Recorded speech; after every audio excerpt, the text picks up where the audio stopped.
descubrir la manera de vivir. Este lugar, esta tierra, tiene tanto que ofrecer.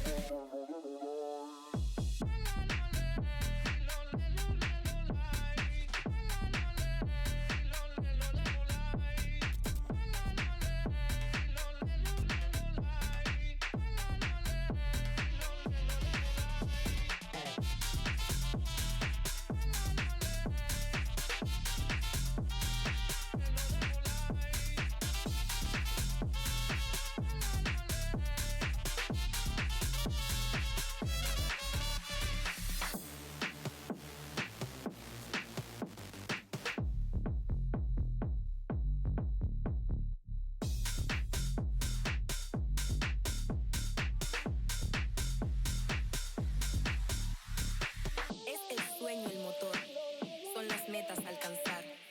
Siempre hay que descubrir la manera de vivir. Este lugar, esta tierra, tiene tanto que ofrecer.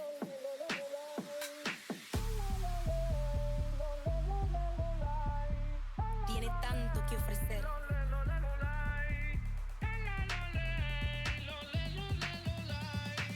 Tiene tanto que ofrecer.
It has all led to this. Welcome in, everybody, to the grand finals here of the Lancelot division. I am Dr. Shrew, joined today by Kanade with Wolfie Pup on the Spectator. We have a finals matchup, as I said here, between Ice Age and the Hanford Hairnets. Should be a great one. I know I'm excited, getting ready to head into picks and bans. How are you feeling, Kanade? Oh man, I've been waiting for this basically all weekend. After I saw the teams that were going to be playing for the in the finals. Yeah, this has all the makings of being an absolute great game. Ice Age undefeated throughout the season. Hairnets just dropping a couple sets. Both have made it here. As picks and bans are already well underway, we have Guan Yu and Terra taken away by Ice Age, with the Hanford Hairnets taking away Yamoja and Merlin as their first two. How do you feel about the bans so far?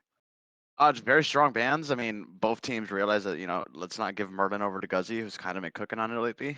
And Hmm. then Guan's one of the best solo laners still, considering he didn't get nerfed at all. So I mean, relatively solid band so far. The Morgan of Phase a direct ban over to Zelda. It's probably his favorite Yeah. god. He definitely looks good on the Morgan, and the Cuckoo is the same on the other side. Guzzy is so good on that pick, just not wanting to deal with that. But it does leave, I was going to say, Vamana and Hercules, the two that were kind of sticking out to me. It looks like both teams just deciding you get one, we'll probably take the other. And it's Vamana locked in for Ice Age, which could be a bit of a flex pick. Could go to solo, and it could go to Raptor there in the jungle. Yeah, it's more than likely going to go to solo. Vermont would love, or not Vermont, excuse me. Jaeger has been really liking this pick a lot. Obviously, it's one of the best gods in the game. I am the Being paired terror up of the by Susano and depths! Charybdis on the other side, though, Charybdis not a god you really see super prioritized at the moment. Interesting to see It's it a wrap so Leon high. special. Leon, I think it's probably Leon's favorite god. He looks really good on it, definitely comfortable. And then Susano, been banned away from the Kroger Man a lot So getting that through is definitely a good start for the Hairnets. Seems like both teams are just kind of locking in things they're comfortable on. I mean, it's game one of a best of 5. Just try to feel each other out seems to be the plan as it's Hachiman and I Bakasura. will win peace Hachiman by so force. good after those buffs on 10.5. I feel like this is a great pickup for Ice Age. Seth Senpai should be liking that pick. Yeah, he got a lot of love in in 10.5. I mean, it buffs to basically every part of his kit outside of the ultimate, I believe, and EI Yeah. Jutsu, the 3. I will leave standing Yeah, no just barrier that to extra our damage he does with success. the Eagle Eye, getting the attack speed on his passive, and then just Heavenly Banner dealing more damage. It already felt like it chunked sometimes as is. Now it just absolutely hurts at all levels. On the other side, though, it's the Ganesh locked in for Juan on the Hairnets. A pick I know that he likes as well, so I'm seeing nothing but comfort for the Hairnets so far. And both these teams looks like they're just playing relatively safe with their draft, not taking anything super out there. I mean, the top 3 for both teams is really solid so far. I think the ADC battle would definitely be the one to keep note of. Because yeah, Hachi doesn't really do much into Charybdis, but her Charybdis also doesn't do anything to Hachi. Yeah. Yeah, we'll have to see how definitely one to keep an eye on. We have a Persephone and a Baba band coming through, followed by a Kepfree for the Hairnets. Lots of mid focus here on both sides, but then it's the tier taken away by Ice Age, leaving this Hercules open. Hercules not getting prioritized at all. Do you think it's the small nerfs that he got in 10.5 that's kind of like led to him falling this far down in the draft? See, in my opinion, I don't think the nerfs to Hercules were like super impactful. I don't think they really did much to him. But I mean, both these teams seem to feel that way, not picking him up. I mean, Vavana's Face fine, the wrath of a sorceress but scorned. no Herc on the side of Hairnets is definitely interesting. I wonder what they're gonna grab for their solo pick. I suppose, I mean, since there's been no prioritization of it, they could just pick it up 10th in the draft, which is insane to get a Herc that late. Uh, as Morgan Le Fay gets locked in, excuse me, for Zelda. Uh, Mid didn't really get touched in 10.5, so I feel like she's still just super strong, super safe with all that self peel there in the mid lane. Yeah, I thought she was very slept on anyway, even in the last patch. She has a great matchup in a Bakasura. It's very hard for him to lock her down. Hmm. Like I said, because of all the self PO, the knock up, the fear, the CC long CC immune ultimate. I mean, it's just really hard for Bakasura to lock Morgan Le Fay down. Yeah, and the Charybdis too, pretty safe into the Bakasura, being able to go into that whirlpool for him and just be underneath as the Ymir lock in for Ice Age. Arc 5's picking that up in the support role. We have Time not to seen, at least I have not burn. seen a lot of Ymir. Feel like we finally got our first spicier pick. Yeah, I haven't either, and it looks like it's gonna be a chalk over Hercules. Get Wow. to the Chaka! Yeah, Oh. wow, indeed. I mean, I know Kaio enjoys the chalk. He really likes it. But it is still just uh I don't know, a lot to me to leave the Herc open. But I guess it's game one of the best of 5. You can try things out, right? It's game one, and I do like the chalk into this comp specifically because of Hachi and Bakasura. If he can get back there, I believe it's called Rain Dances 3. Will mitigate or will reduce so much of the damage that these two, that the Bakasura and Hachiman are going to be able to put out. So I mean, it's a good pick. It's good for lane as well. You're not going to lose lane with chalk. Yeah, no, definitely not gonna lose the lane there. And like I said, I know Kyle really is comfortable on that pick. Taking a look at the full 5-man drafts though, is there a draft that you feel kind of has the upper hand here, sort of the advantage going into this important game number 1? Looking at these drafts. I think I gotta go with Ice Age, man.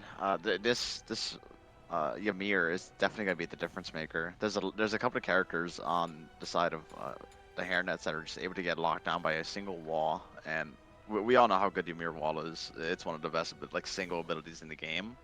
So yeah, I think that's gonna be the difference maker as we get towards like team fights and whatnot. Game 1, you're giving the advantage to Ice Age. I forgot I was gonna ask, do you have a let's get a prediction in for just the set as a whole. Who do you think is going to be the Lancelot division Ooh. champions at the end of this? Man, that's a hard one. I'm gonna be the guy, right, that goes with the underdog. I'm gonna say Hairnets take it 3-1. 3-1. Oh, even giving me the set. I'll I give you like the it. I set like it. number as well. All right. I think I'm gonna. So just so we have a one on either side, that I'm gonna say Ice Age gets it, but it goes to 5, and it's 3-2. They're undefeated. Nobody's been able to put them down yet, and I'm gonna say today's gonna be no different. But we'll have to find out here as we get ready to hop into the game. We talked about the matchup over there in duo between Hachiman and the Charybdis. Mid lane, we've seen a lot of Agni versus Morgan Le Fay. Is there one of those picks that you feel like kind of ekes out the other in like a 1v1 situation? I think towards the early game, Morgan Le Fay is definitely going to be. She's really unclassed. And Tahachi, or not Hachi, excuse me, Agni. I don't think he can really compete with her. She has so much long range poke.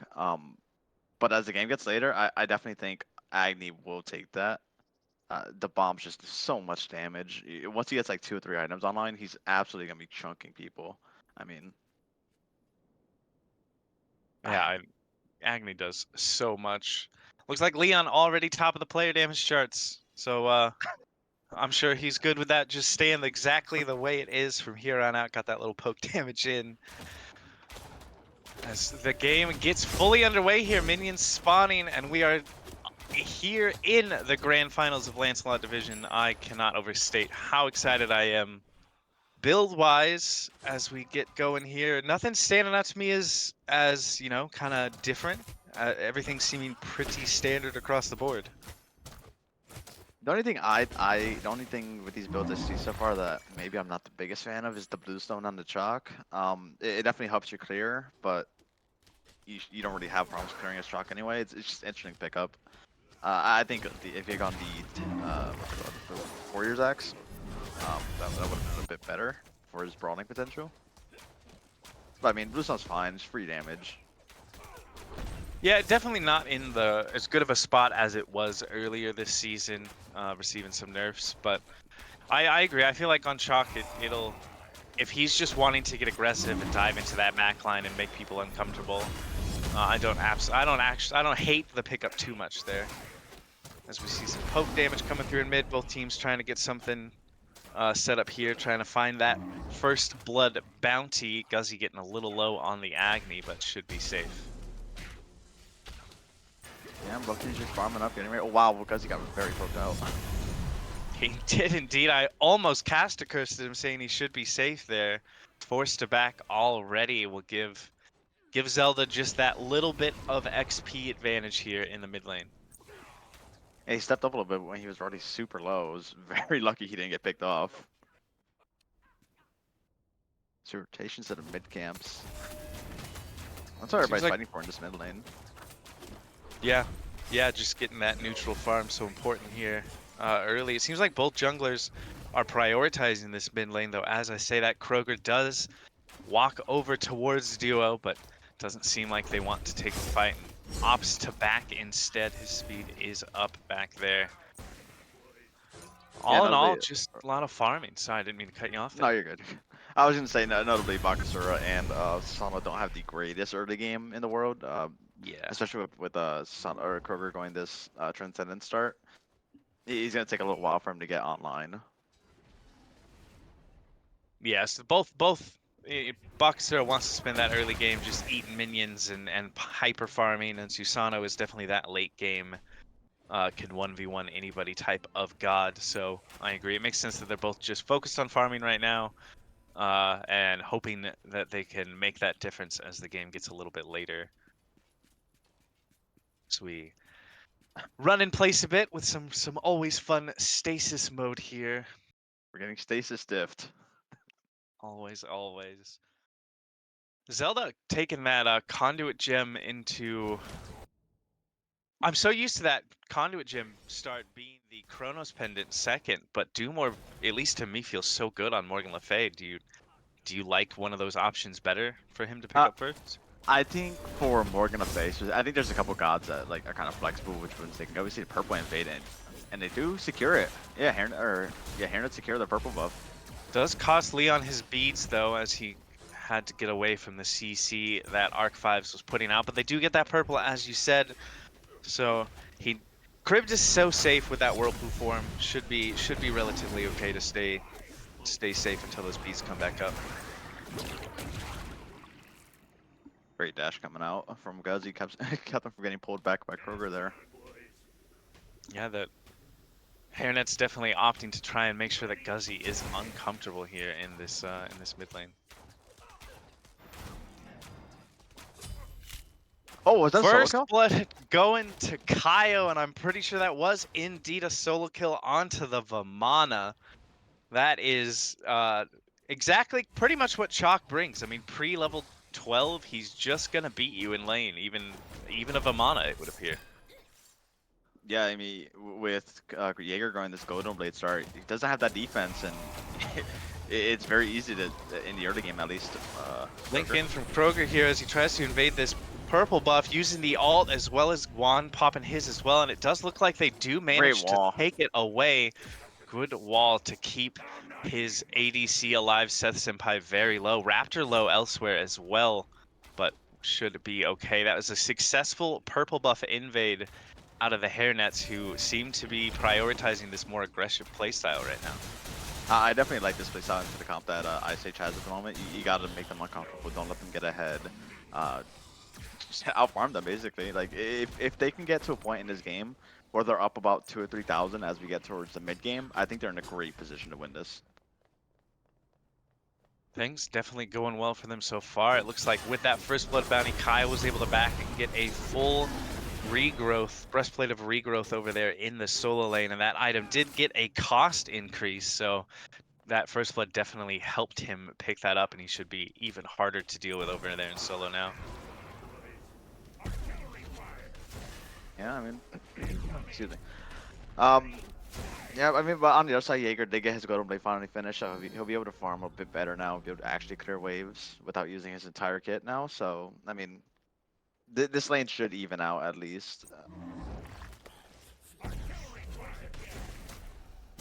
Ice Age stepping up there onto Zelda, trying to find something to turn back around for themselves in that mid lane. I've seen some really good walls and freezes out of Arc 5 so far, and if he can continue that into the late game when that wall stays up for so much longer, it's just going to be really hard for the Hairnets to deal with it, as we do see Jaeger invading the blue of Kaio there successfully, but it seems like Kaio might want to turn one back around, but a fight over here in dual lane forces out mounted archery from Seth Senpai trying to get away from Leon. Did he get it? It doesn't look like he did, and he's in trouble. Regurgitate used. Chalk, though, fast with that breastplate of regrowth and the heals. Good jukes, but Jaeger was waiting on that other side. He could be in a lot of trouble, and he will be. Raptor will pick up that return kill onto Kaio, making it 1-for-1 here. And that was huge for Jaeger. He got both blue buffs and got the kill on his opposition. He didn't get the kill, but you know they got the kill on the Chalk. I mean, that's big time value for him, and now he's back up a level after being down. Yeah, that is exactly what you would want to see if you were Jaeger to get yourself back into this game, because you've got to know as Vamana you're gonna be able to bring a little bit more, as Kroger is just off the mark on stealing that blue buff. That was a good secure with Eagle Eye from Seth Senpai there, but Kroger might not be done yet. Might want to see if he can get the kill here. Does he have the pull? He does get some good damage on, but it's just going to be a bit of poking. He will end up backing out. I definitely think he could have committed on that and got the kill. But decides not to. Pulls back a little bit. But I mean, he's just playing it safe. I mean, you really don't want to die and trying to dive a tower. Yeah. Yeah, he did have ult, but I don't mind him holding it here. It looks like he hasn't left yet. The blink in with the pull gets the beads out of Senpai, and he will commit the Typhoon now. The knockup is good. Just one more auto. Leon is going to dive this tower using that whirlpool form, but mounted archery is back up again. The slow might be enough, and it looks like it will be. He's turning back around. Except for he's turning back around because Raptor is here on this Bakasura.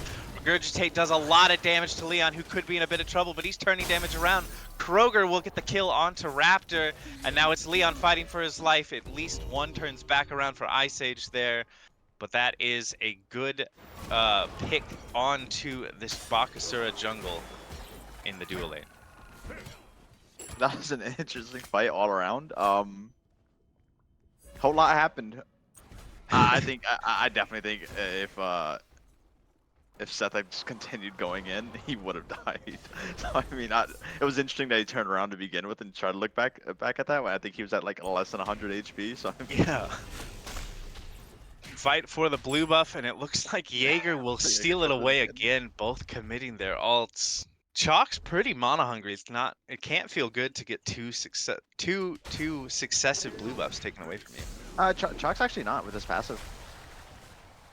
Because he gets a free ability every 5 autos. Oh, that's true. That's true. Like, it definitely sucks because you lose out a lot of XP after they buff the amount of XP you get from blue buff. But as far as Yeah. like mana, it's really not that big of a deal for Chalk. That's true. I suck at Chalk, so I'm just constantly out of mana. That makes sense. That's fair.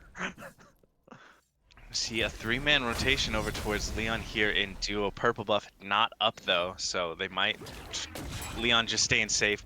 But it looks like Juan has spotted them out and found them in the jungle over there as these two mid laners poke each other out just a little bit.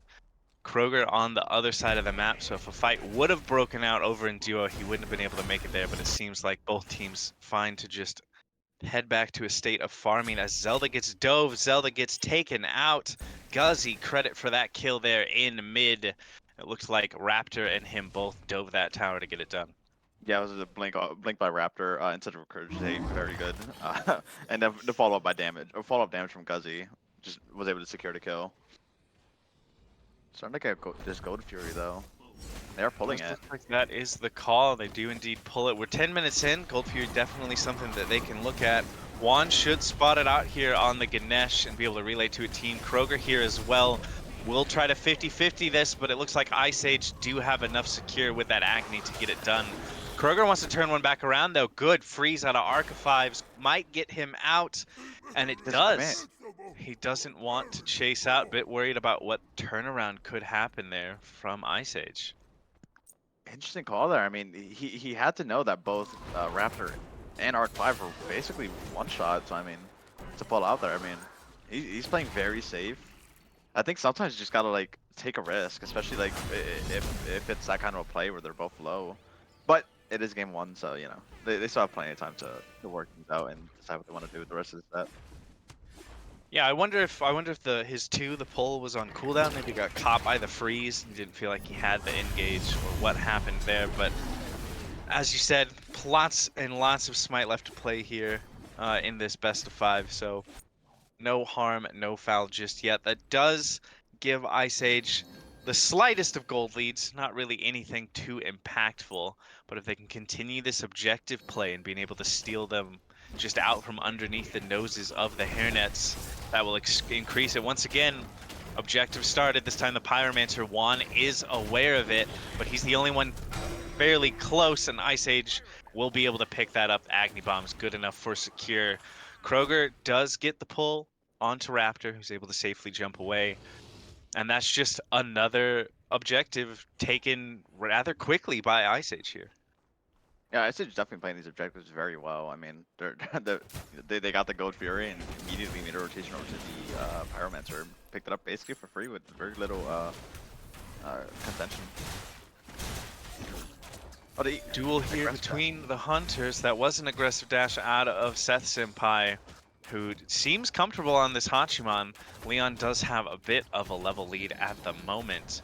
But Hachiman's so strong right now, I'm sure he could still probably fight in, just being like half a level down if he wanted to. Notably, Leon is definitely going for this crit build at the moment. I don't know if this is still the build that's worth building or like rushing on the ADCs. It seems like the attack speed penetration build is. It does hit, but it's not enough. But yeah, it definitely seems like the attack speed build is becoming more popular.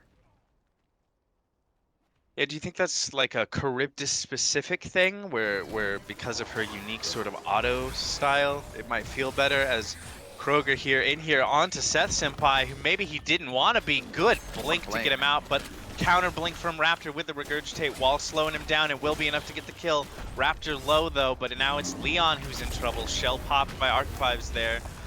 Whirlpool form is very safe though. Why Charybdis is able to get out of here. He uses the ult as well.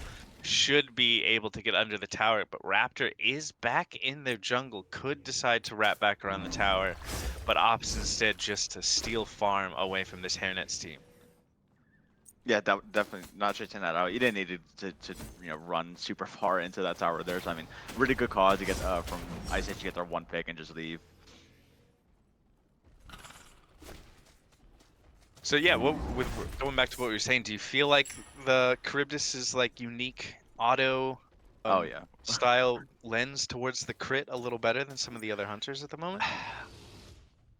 I don't think so, mostly because of the way her auto chain works. She gets reduced damage on the triple split. He gets it again. He got it again. Just got to be so annoying for Kaio that Jaeger can just walk in and grab one after the other. Kaio even committing that Storm Call ult there and just slightly off timed, unable to get it. But yeah, again, I think this is the way her autos work. She gets reduced damage on the triple tap. I forget the last hit, the last chain of the auto attack. So I mean, it's a fairly reduced amount of damage as well. We've seen another gank with Courage State coming out as well. Goes Kaio trying to get a blue buff for himself there on the counter invade, but unable to do so. That is B take us out of Guzzy, even though the Typhoon was slightly off the mark, not wanting to risk it there. So no kill, but at least they do pull out those 2 relics from the mid laner of Ice Age. They've been putting a lot of pressure towards Guzzy. It seems like in the mid lane, he's had it back a number of times now. Admittedly, he's lived every time, but the amount of pressure being put on him is kind of crazy. Yeah, he's lived every time, and he's stayed equal in level with Zelda, even with all the pressure that he's been feeling. So Guzzy definitely looking comfortable on that Agni, even though he ate so many bans before this game started, showing that his pool is deep enough that he can take those bans and still be successful. See the Goat Fury and the Pyromancer are about to come back up, and Ice Age definitely setting up for this Goat Fury right now. Or not Goat, is it Prime? I believe it's Prime more rather. Prime, yeah. Kaio is on the rotation though. That is the Dharmic Pillars pulled out, as well as the Chalk ult, trying to get some damage down onto Raptor. Consuming power will be enough as Zelda gets credit for that kill. Kaio getting the kill onto Guzzy. That's a 2 for none in favor of the Hairnets. Make that a 3 for none as Kroger gets the last hit there on Arc-5s. That should be a fairly free Gold Fury for this Hairnets squad, as that is the ultimate out of Seth Senpai not wanting to get picked on the back end of that. That's an excellent fight from the Hairnets. I mean, our Ice Age got split up so much in that. I think Raptor took a lot of damage before the fight even started, so he had to try and get out. But I mean, Kyo came over at the perfect time and managed to clean it up. And it looks like they're going to be able to get both of these objectives. Well, Ice Age did it on the first rotation of objectives. The Hairnets getting both on the second rotation of objectives. Looks like Jaeger doesn't want to step into 5 to contest it. Instead, is just fine taking yet another blue away from Kaio, and he will get it successfully and be able to escape back into the lane. It also appears like he got that tier 1 tower in solo as Leon returns one around in kind over in duo, using that Whirlpool form to get out safely from Raptor, who was looking for a gank there. Both sides losing a tower. It seems like neither of these teams can really take a cemented lead at the moment. I mean, we're 16 minutes in and the game's quite literally like 15 go difference. Yeah, 100. So close between these two squads. I mean, we were excited for this matchup. I feel like for that reason, they both have been playing so well that it makes sense to me here that they are so close in gold. So when I see a rotation from Kroger onto Seth, is he gonna commit to it and wrap all the way around? Looks like he might. No, he backs off. Okay. Yeah, he did just get a ward there in the purple buff pit, so they can make sure they have that timer I do notice that Juan picked up Spectral very early here. With the buffs that Spectral got in 10.5, it is just one of the best physical defense items in the game right now. And with Raptor going into that Boomerang Blade and beyond in crit, I love this early pickup from Juan. That aura giving everybody the reduced crit strikes now, and then the user getting that extra power just makes that item so good. And admittedly, this is probably, in my opinion, the biggest reason why crit has kind of fallen out. Spectral got super buffed. I mean, it's so strong now. I mean, yeah, it's. I think they did a little too much with it, but hey, we see. Zelda getting very aggressive is because Kaio was on the rotation around the side. Aegis out from Guzzy, but will not be enough. Kaio getting that kill there, but Regurgitate used. Zelda in a bit of trouble up in that ultimate as Dharmic Pillars tries to buy space for him as well. This is a big team fight, and Kroger will get the kill onto Raptor, trying to get out now. Archivives on the run. Doesn't look like they want to dive the tower, but we do see that Jaeger has made the rotation as well. That was an unbelievable wall to split the fight there, making sure that his solo laner is okay. All of the Hairnets still grouped over here on this left side, but not much left to fight for. They got their 2 picks. It's a good rotation out of that entire squad. I was wondering why Zelda was just straight lining for Guzzy, and I didn't see that that kill was there right behind him. So I mean, excellent call to go in on Guzzy and just take him out, and you get both his actives as well. That's huge. Yeah, that is very, very big. I agree. I know Zelda is an aggressive mid laner, but I was like, this is a bit much until that Chalk came swinging in, and that was a good team fight out of them. But that wall out of Archivives to kind of keep them off of Jaeger was insane, to split the difference between the two of them. He looks so comfortable on this Ymir pick. As the fight is still breaking out here, not wanting to give us a chance to go over anything. Jaeger in the backline does go up into that Vamana ult, but he's in the middle of 4. But him alone up in that ult just forces the Hairnets back, with the exception of Kroger, who gets caught by the wall. Dharmic Pillars to buy some space. Does look like the Susana will be able to retreat for the moment. Could be Jaeger in some trouble now. Good Charybdis ult gets the stun on the Agni, and Guzzy will fall to no Leon. Raptor on the chase as Kroger is low, but he decides he doesn't want to deal with the rest of that Hairnet squad. Will back up back to his jungle farm. But Guzzy gets picked once again there by Leon. All of these fights are so split. I mean, yeah, I mean, Jaeger goes in, forces 4 of them back, has to use the Cost of Fury, but, you know, manages to get out with basically no damage taken, and then he opts to go back in, and I think he kind of baited Guzzy a little bit with that. Yeah, the space that Vamana can bring just by pressing 4. I mean, he was literally walking at 4 members of the Hairnets, and they were giving him the respect to back up, and I feel like they needed to, because he can just bring so much.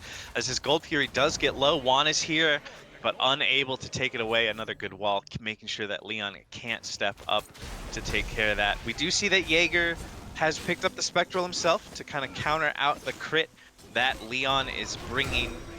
We already spoke about how good that item is. Guzzy gets some good damage onto Kaio, but the Hairnets do pick up that Pyromancer.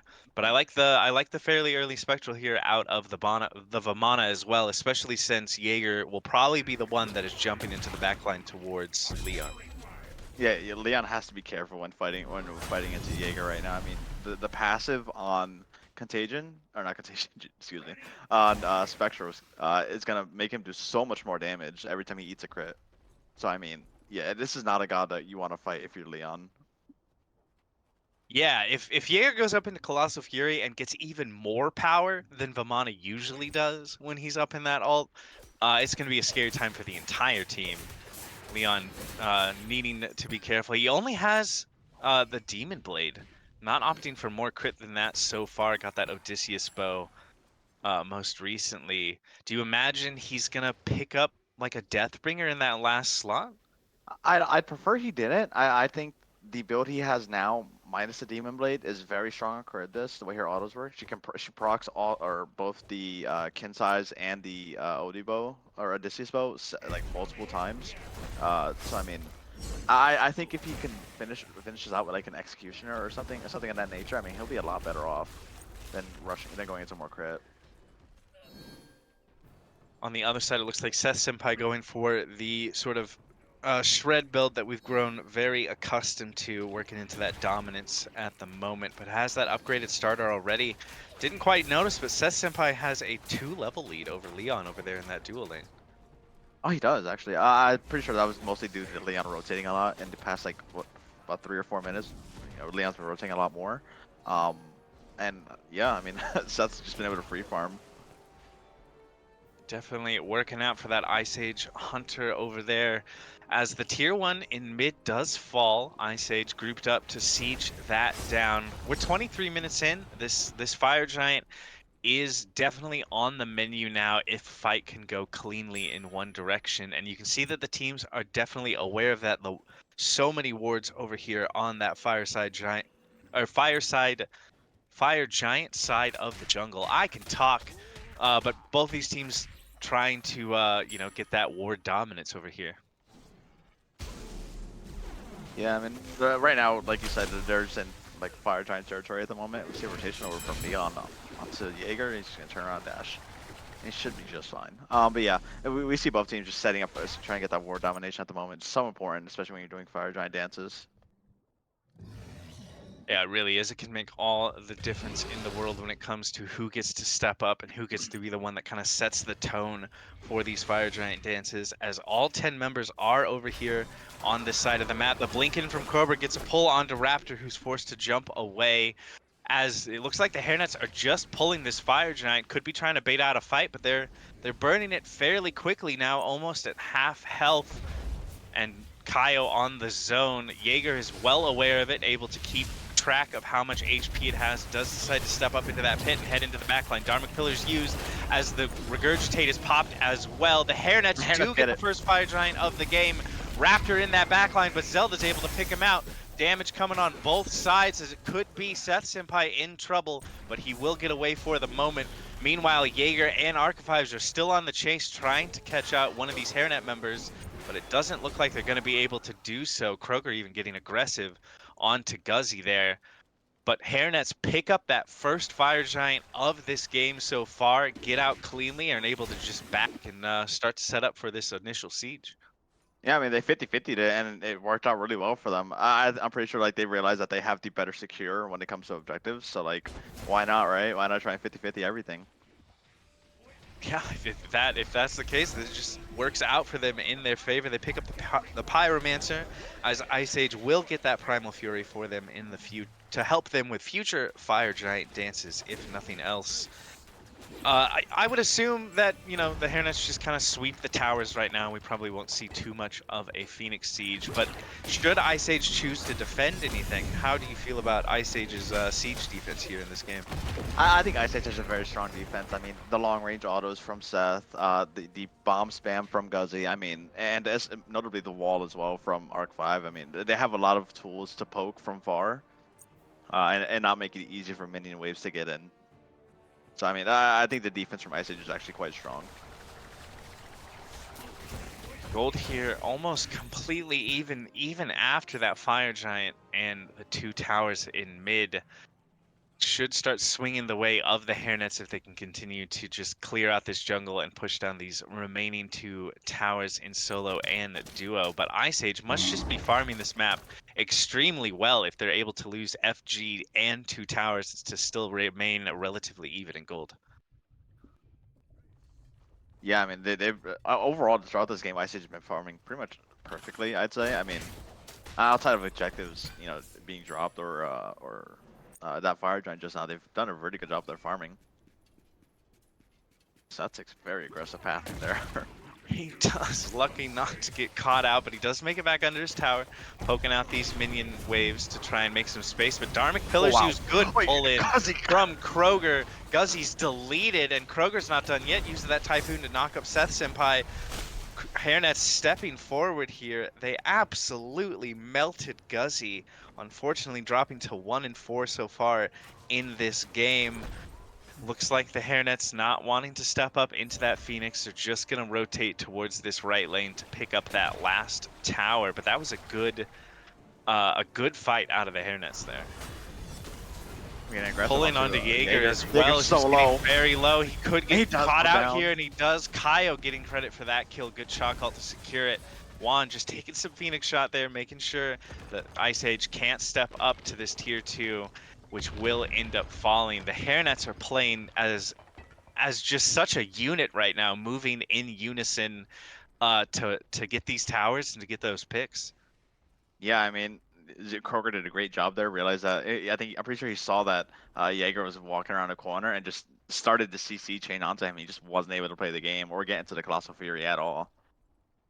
Yeah, I kept expecting him to all of a sudden, that big baby to just come out of nowhere, but I think you're right. The CC chain was just too much, and he wasn't even able to hit that 4 button. He got owned by Juan and then ulted by Kyo as well. So that was like 13 seconds of being silenced. Such a fun feeling, except for it's not in the slightest.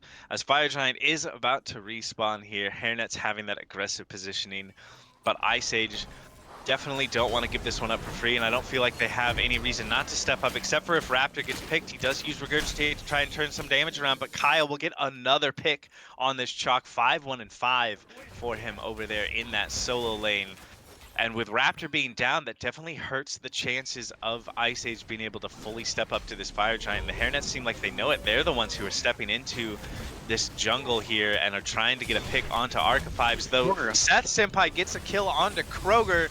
Jungle for jungle going down here does even things out quite a bit, but Zelda turns one back around onto Guzzy. Chase is on for the rest of the team. Archetypes in trouble. The Leon's ult is just slightly off the mark. Archetypes will end up falling. Seth Senpai wanting to turn around some more damage, but doesn't seem like be able to do so. Meanwhile, Colossal Fury is out, and look at what is happening to Leon. He is in so much trouble. Does manage to get under into that whirlpool for him, but it could still be trouble for the mid laner. Zelda running for his life. Can they turn around the kill on the Jaeger? That's a good ohm to help him get out. Jaeger is so low, the chalk damage not quite enough yet, but the ult will be. Seth Senpai will get 1 kill in return before falling himself.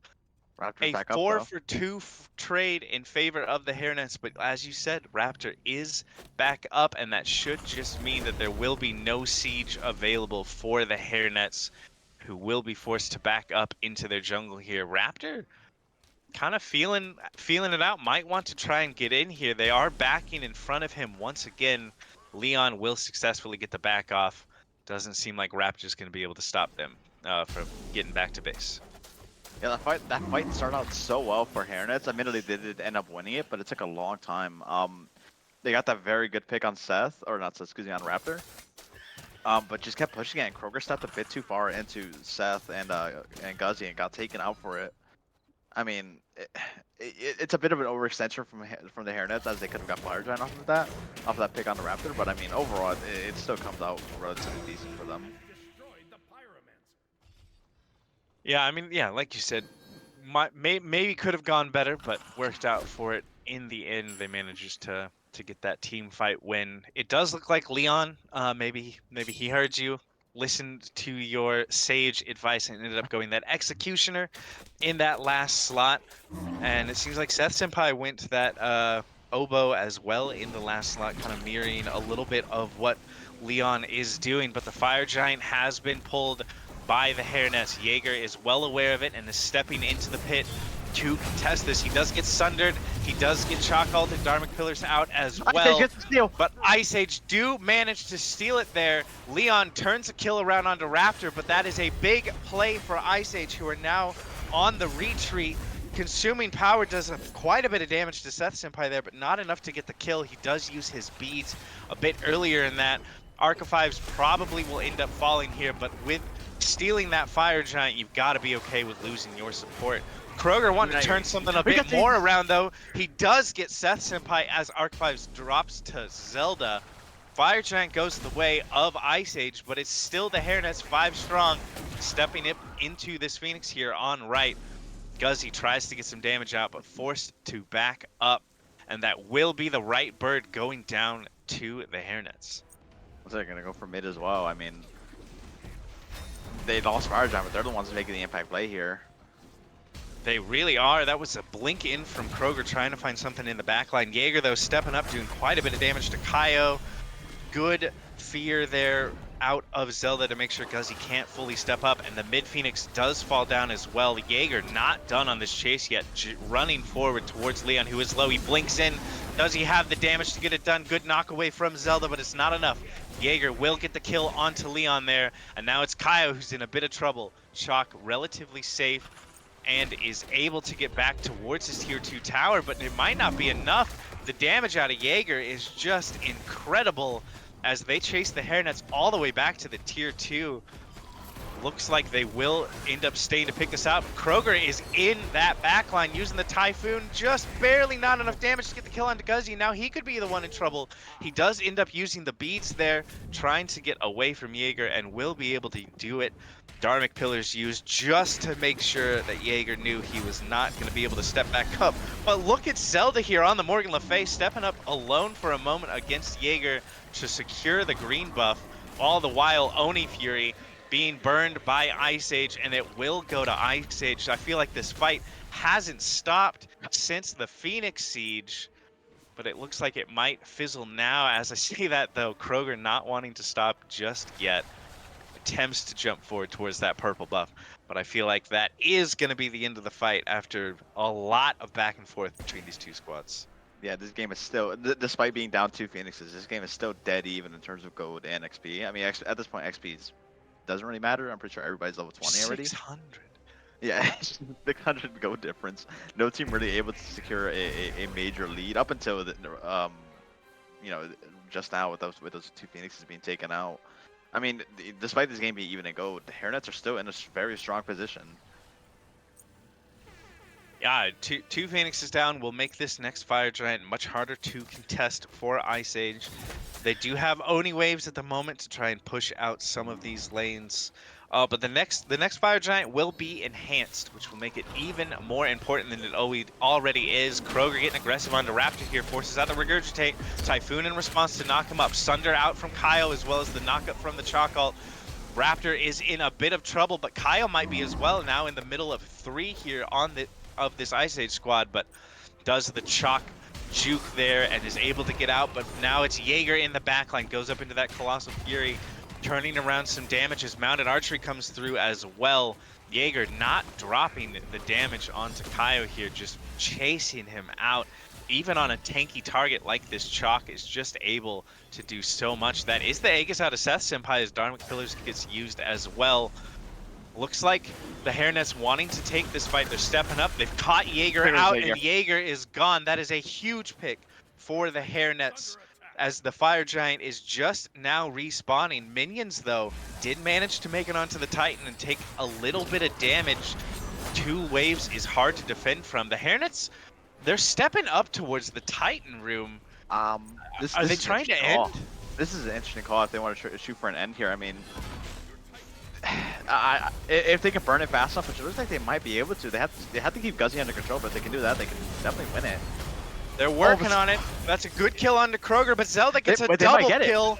The Guzzy turns one back around. The Titan is so low, and they do. Hairnets with a very aggressive call there at the end, saw their opening, ran into the Titan room, and get the game 1 victory here in the finals. I did not think they were going to be able to end that with Guzzy still alive. I mean, wow. and on top of that, Kroger getting taken out by Raptor as well. I mean, it was looking like it was going to end up being kind of a disaster call, but I mean, they focused the Titan. They were able to get it out. Yeah, that was, I agree. I was a bit dubious as it looked like that is indeed what they were trying to do, but they managed to get that dub there. It looked like Zelda was the top of the damage charts. He was just always he was almost frontlining at times on that Morgan Le Fay.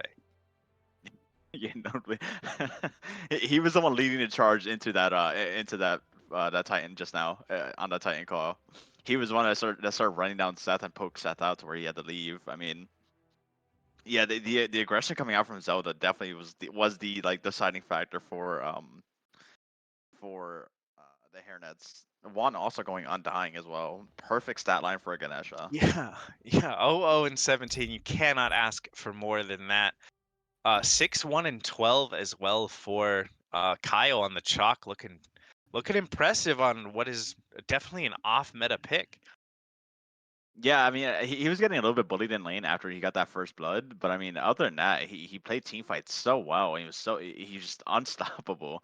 I mean, there was nobody really able to answer him. Yeah, it was a great showing.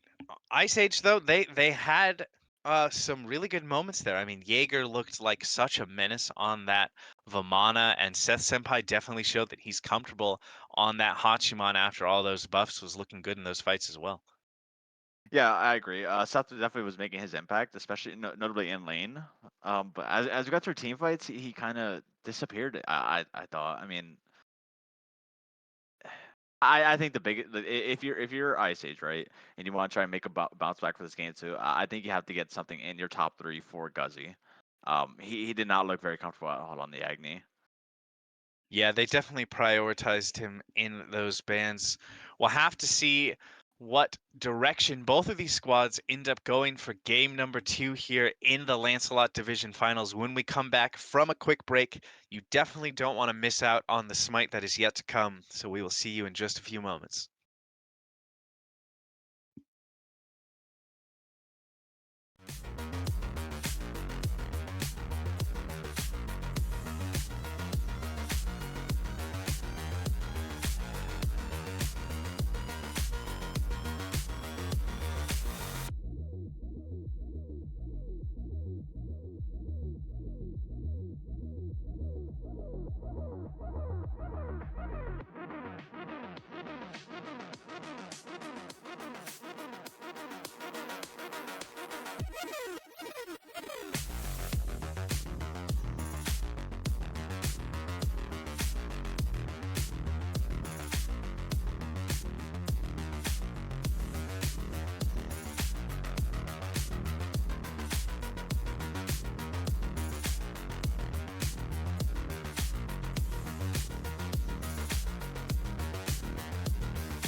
Hold me close till I get up.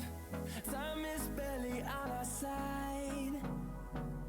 I don't wanna waste what's left. The storms we chase are leading us, and love is all we'll ever trust. Yeah, no, I don't wanna waste what's left. And on we'll go, through the wastelands, through the highways, till my shadow turns to sun rays. And on we'll go, through the wastelands, through the highways. And on we'll go.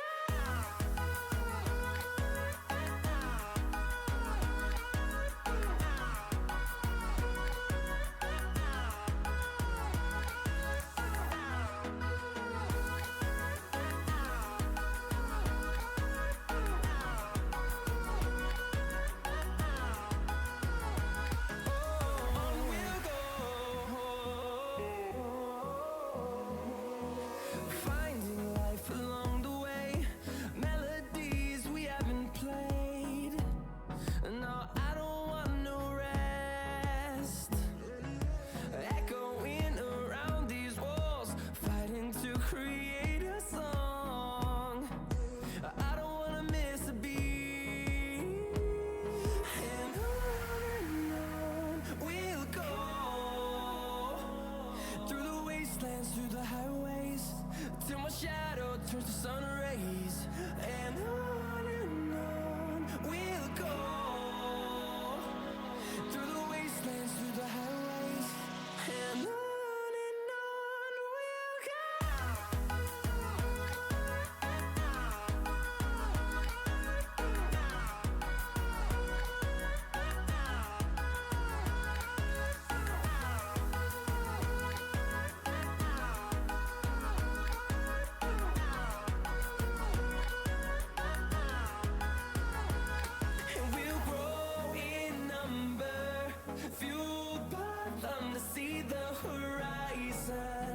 turn us to thousands, and we'll grow in number, fueled by them to see the horizon, turn us to thousands.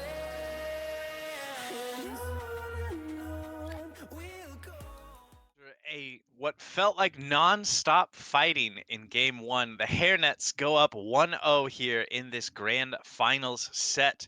As we get ready to hop into picks and bans for game number 2, how are you feeling heading into this next game, Kanade? Oh, that game one was a lot of back and forth. I mean, both teams. There was never a single goal lead that was bigger than like 1,500. I mean, yeah, it's being shown by the picks and bans, right? Like you see the Susano being taken away from Kroger, and the Crypt is being taken away from Leon as well. I mean, those two gods were like the ones that were running it down for them. They really were. They take away the Morrigan from Zelda as well, do Ice Age, before picking up the Ganesh almost I as a will leave fourth ban, standing taking that no one out of barrier Juan's to our hands. success. On the other side, the Hairnets, who got that win, they just decide to run back the same bans. They take away the Yamoja, the Merlin, and the Cuckoo. Feeling comfortable with where they went the first time. How do you feel about Ganesh first overall for Ice Age? It's an interesting pickup, rather. It doesn't really say a whole lot about your lane either, other than the fact that your lane pressure is kind of gonna be lacking unless you pick up something like an Izanami.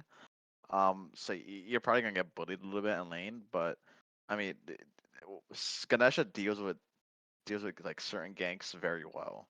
Um, so I mean, it has potential, but as a first pick, is kind of iffy. Yeah, I mean, Juan made it look really good in that match, but I just feel like there's so much they're leaving open. I was going to say, again, this Vamana Hercules, but it doesn't seem like the Hairnets are wanting to prioritize that. Hovering and locking They in will the always Ishtar be and the their Athena, getting their goddess. dual lane locked in right away.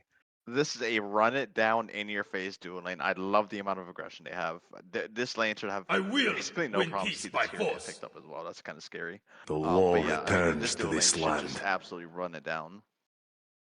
Yeah, that is a lot of pressure all throughout the laning phase, and the fact that Athena has that global pressure with the Defender of Olympus can just be anywhere once Juan hits that level 5 mark. It's just going to make it so no one is really safe here on this map for Ice Age. On the other side, we see the Hachi getting around, but I thought Seth looked fine on the Hachi. It looked decent. Persephone, I don't know about this god. I don't None know will about It's this flee pick. a my Zelda grasp. special. I don't know about this pick, man. I'm not the biggest fan of it either. I feel like she brings that ultimate, and that's about it. But I know Zelda is extremely comfortable on this pick. I know he really likes it. I was talking to him before the set, and he was talking about how it is a pick they were thinking about going towards here in this set. So definitely seems like it's something that they've scrimmed with, something that they're comfortable with. So we'll have to see if they can execute it here in game 2. It has one of the worst early games, Yeah. early game gods in the game. I mean, it's rough. As we get towards team fights, the ultimate should, I believe it's called Grasping Death, should provide a lot as long as he lands it. But that's not going to be for a while. I mean, yeah, Zelda's gonna have to play this so carefully. Yeah, it definitely is gonna be execution focused. I feel like Persephone not in the best spot like meta wise, but comfort and like how much you enjoy and are good at playing a god does bring a lot into matches like this here. So we'll have to see if that's enough to outweigh some of the more lacking bits of Persephone's kit here with the current itemization. Bans though, Hairnet's taken away the Baba Yaga and the Tsukiyomi from Ice Age, while Ice Age opt to take away that Vamana, and we're waiting to see what they take out next. Gonna be the Hercules. So both teams do remember that Hercules do exist. They didn't ban the chalk though, which I thought was a huge part of the Hairnets Yeah, game plan. I agree. I wonder if they just think that Jaeger on this tier will be able to keep Kaio down if he goes to that chalk again. See the Hanbats Listen coming out. to Okay. my words. Very good CC. Yeah, very good CC. I mean, Fear No Evil, one of the best teamfight ultimates in the game, has been for years now. Yeah, I'm seeing just beads pressure on the Hairnets so far. I mean, Confound out of Athena, the Blades, the ult out of Ishtar, the Grasp out of Persephone, Fear No Evil out of Hunbats. Like, Ice Age is never gonna be able to just comfortably keep their beads off cooldown. They do have a lot of lockdown as well with these ultimates. I mean, you know, Persephone being the most notable one, you can't really do a whole lot in it unless you beads.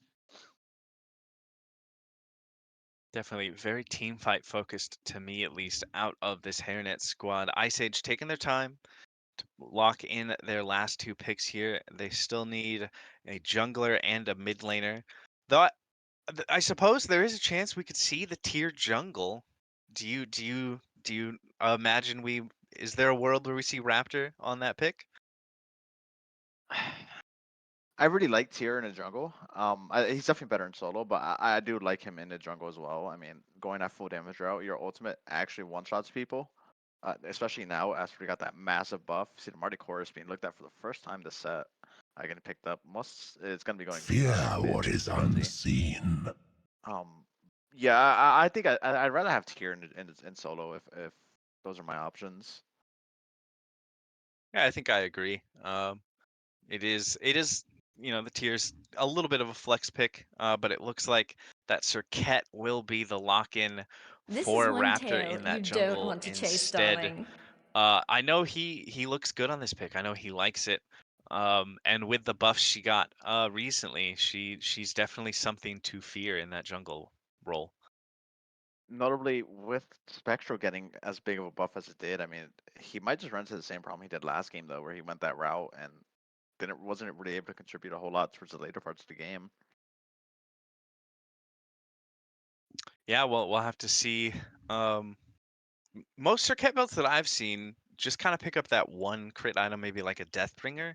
Do you think that Raptor will go more into crit than just that single item? I think Deathbringer should be the only crit item he goes into. But I can also see him going towards like a rage as well if he really feels like he needs it, and we see the chalk getting run back as well. I definitely prefer if he goes any crit item, the only one he really needs is Deathbringer on Serket. Get to the chaka! Yeah. I think that is the correct call, especially with how strong Spectral is, as you were saying. The chalk though locked in for Kaio once again. I feel like he looked so good on that pick, and I love that they just gave it back to him. I mean, why switch it up when he looked like he was just comfortable? He was constantly engaging, getting into the back line there. Just a good solid last pick for the Hairnets. I didn't see game one. Did he go redstone or did he go for the bluestone brooch upgrade? If he even upgraded it. I'm sure. I think he went. I don't remember seeing it go red, so I don't think he went corrupted. Okay. Do you think corrupted's good on chalk? I think in that last game it would have been better, considering they had the Bakasura and the Hachiman. It's True. two heavy AA gods. Um, I think the redstone would have been better. But I mean, if you want brutes, it's fine. Also, they both effectively do relatively similar things outside of the attack speed steal. But I mean, having max attack speed on chalk is just hilarious. Max attack speed on anybody is just one of my favorite things to just like build in Arena. So taking a look at the full 5 drafts though, heading into this second game, is there a way you're leaning? Are you thinking the Hairnets are going to take a 2-0 lead here in this set, or does Ice Age did they draft enough to get them back into the set and tie it up? I think if Hairnets are able to chain their CC in a way that doesn't overlap, they'll definitely be in a very strong position to take this game fairly easily. Once you start looking at 5v5s. But if it gets to an extended fight, I really like the draft of Ice Age. So if Ice Age can drag this game out to the later portion, I think they'll be in a strong position to take this. I mean, At the end of it, I think in the full 5v5, Hairnets definitely have a better draft. But the amount of poke on the side of Ice Age is very strong. It is. Notably, that Marticarus that was locked in for Guzzy there in the mid lane. Once he gets a couple items online, his poke just absolutely blows you up. That second ability, landing and getting that root on you just hurts so much. It's definitely something the Hairnets are going to have to keep an eye out and like be careful of. Yeah, I think if you're Hairnets, of any god in this lobby right now, that's when you have to put the most pressure on. You know, Marty getting a lead or Marty even staying even just hits so hard, and it's really hard to keep him out of the game. I mean, yeah, it's gonna be a rough one for Zelda. At least the first, I'd say about first 15 minutes, it'll be a bit rough for him. Definitely, I feel like at least last game it seemed like they put a lot of pressure onto Guzzy. They wanted him to be uncomfortable. So I agree that I feel like Kroger should be playing through Zelda to help kind of the weaker early game that Persephone has, to try and make sure that it transitions well into the late game. Starts here fairly normal across the board. I don't see any builds really taking me by surprise. Seems we do see Tyr pick up the bluestone as well as Kaio on that chalk, but I feel like that's pretty standard for both those gods. Yeah, bluestone on chalk or on tier is just kind of like his item. He's probably like the next best at using it next to King Arthur. He's got a lot of aggression coming in from his build lane right now. Is indeed forced to dash away is Arc5s, who gets poked down below half on the Ganesh here right off the bat. We do see some poke happening in mid as well. Rapture getting poked out just a bit on the Circuit. But I mean, you said it during picks and bans. Any lane that has a Ganesh is just going to lose out on pressure. Cobra's Kiss just off the mark there for Raptor. But especially when you have an Athena and an Ishtar on the other side, you're never going to win pressure there if you're Ice Age. Yeah, I mean the amount of aggression just in draft alone coming out from Hairnets is kind of wild. Even if they weren't playing Ganesha, it'd still be very hard for them to try and match it. Left side mid Harpies getting looked at by Kroger, who's waiting for them to spawn. Good two-man confound though over in the dual lane to get some more poke damage onto Seth Senpai's Hachiman. He's poked out a little bit. I feel like this is exactly what the Hairnets want to do here over in Dua. Just get that consistent poke, make Senpai use his pots, make Arc5s use those pots, and just set up for Kroger to come over on a rotation. As I say that, he is over here looking at that shield buff there. Should be able to secure it without issue, and is nearby should Ice Age choose to step up a little bit more. I think he might be looking for a gank, but no, he's gonna back off of it. Meanwhile, Raptor just over there invading the camps of Kroger, stealing away that farm. Yeah, I mean, if you know he's over there and like it was called out, why not go for it? It's free farm. He denied as well, which is more important. And as long as you keep Kroger from getting to level 5 and getting enough here to Evo online, it's no real threat of him making an impactful gank. Yeah, where do you feel like Circuit's power spike is to start making these ganks and these rotations? I think she's in a very similar situation to Hanbats. You have to get to level 5. I mean, the 10% crit that you get from the passive on the ultimate, I mean, it's a lot. And like, even getting a lucky crit that early will definitely make an impact. You can see another invade. Seems like even if it's a separate game, we've restarted everything. Kaio on chalk still just doesn't get a blue buff. Good invade and rotation out of Raptor and Jaeger to make sure that Kaio doesn't get that. Confound onto Hachi, once again taunting him back in.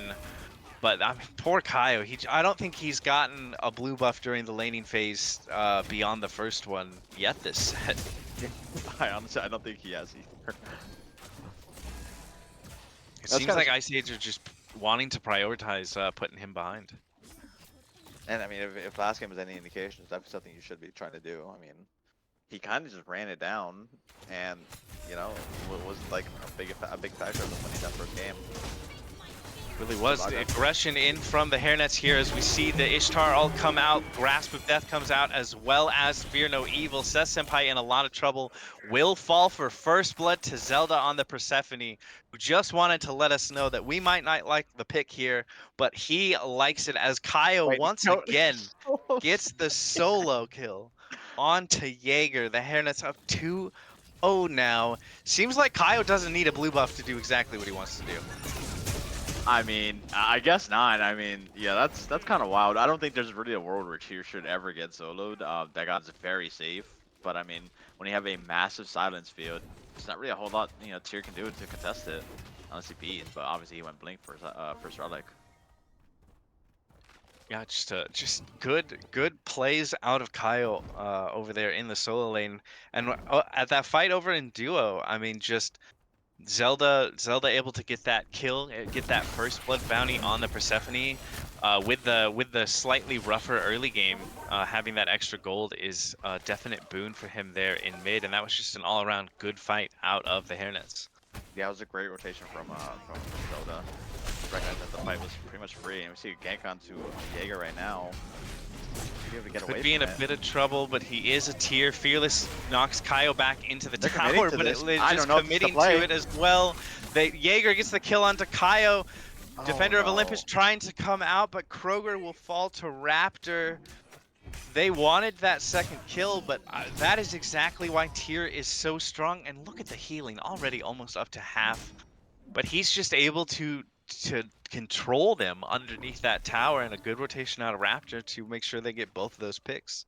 Yeah, that was an insane overextension from Hairnets. I mean, there was no ultimates on the side of Kroger or Kyo. I mean, to dive that far without those tools is just, yeah, that was not the best call on their end. Kind of the lead that they had, and see a gank coming in onto Zelda. That was a lot of damage from just a couple circuit abilities. Raptor is definitely swinging, having that Jotuns up already. Zelda, though, does manage to get out there.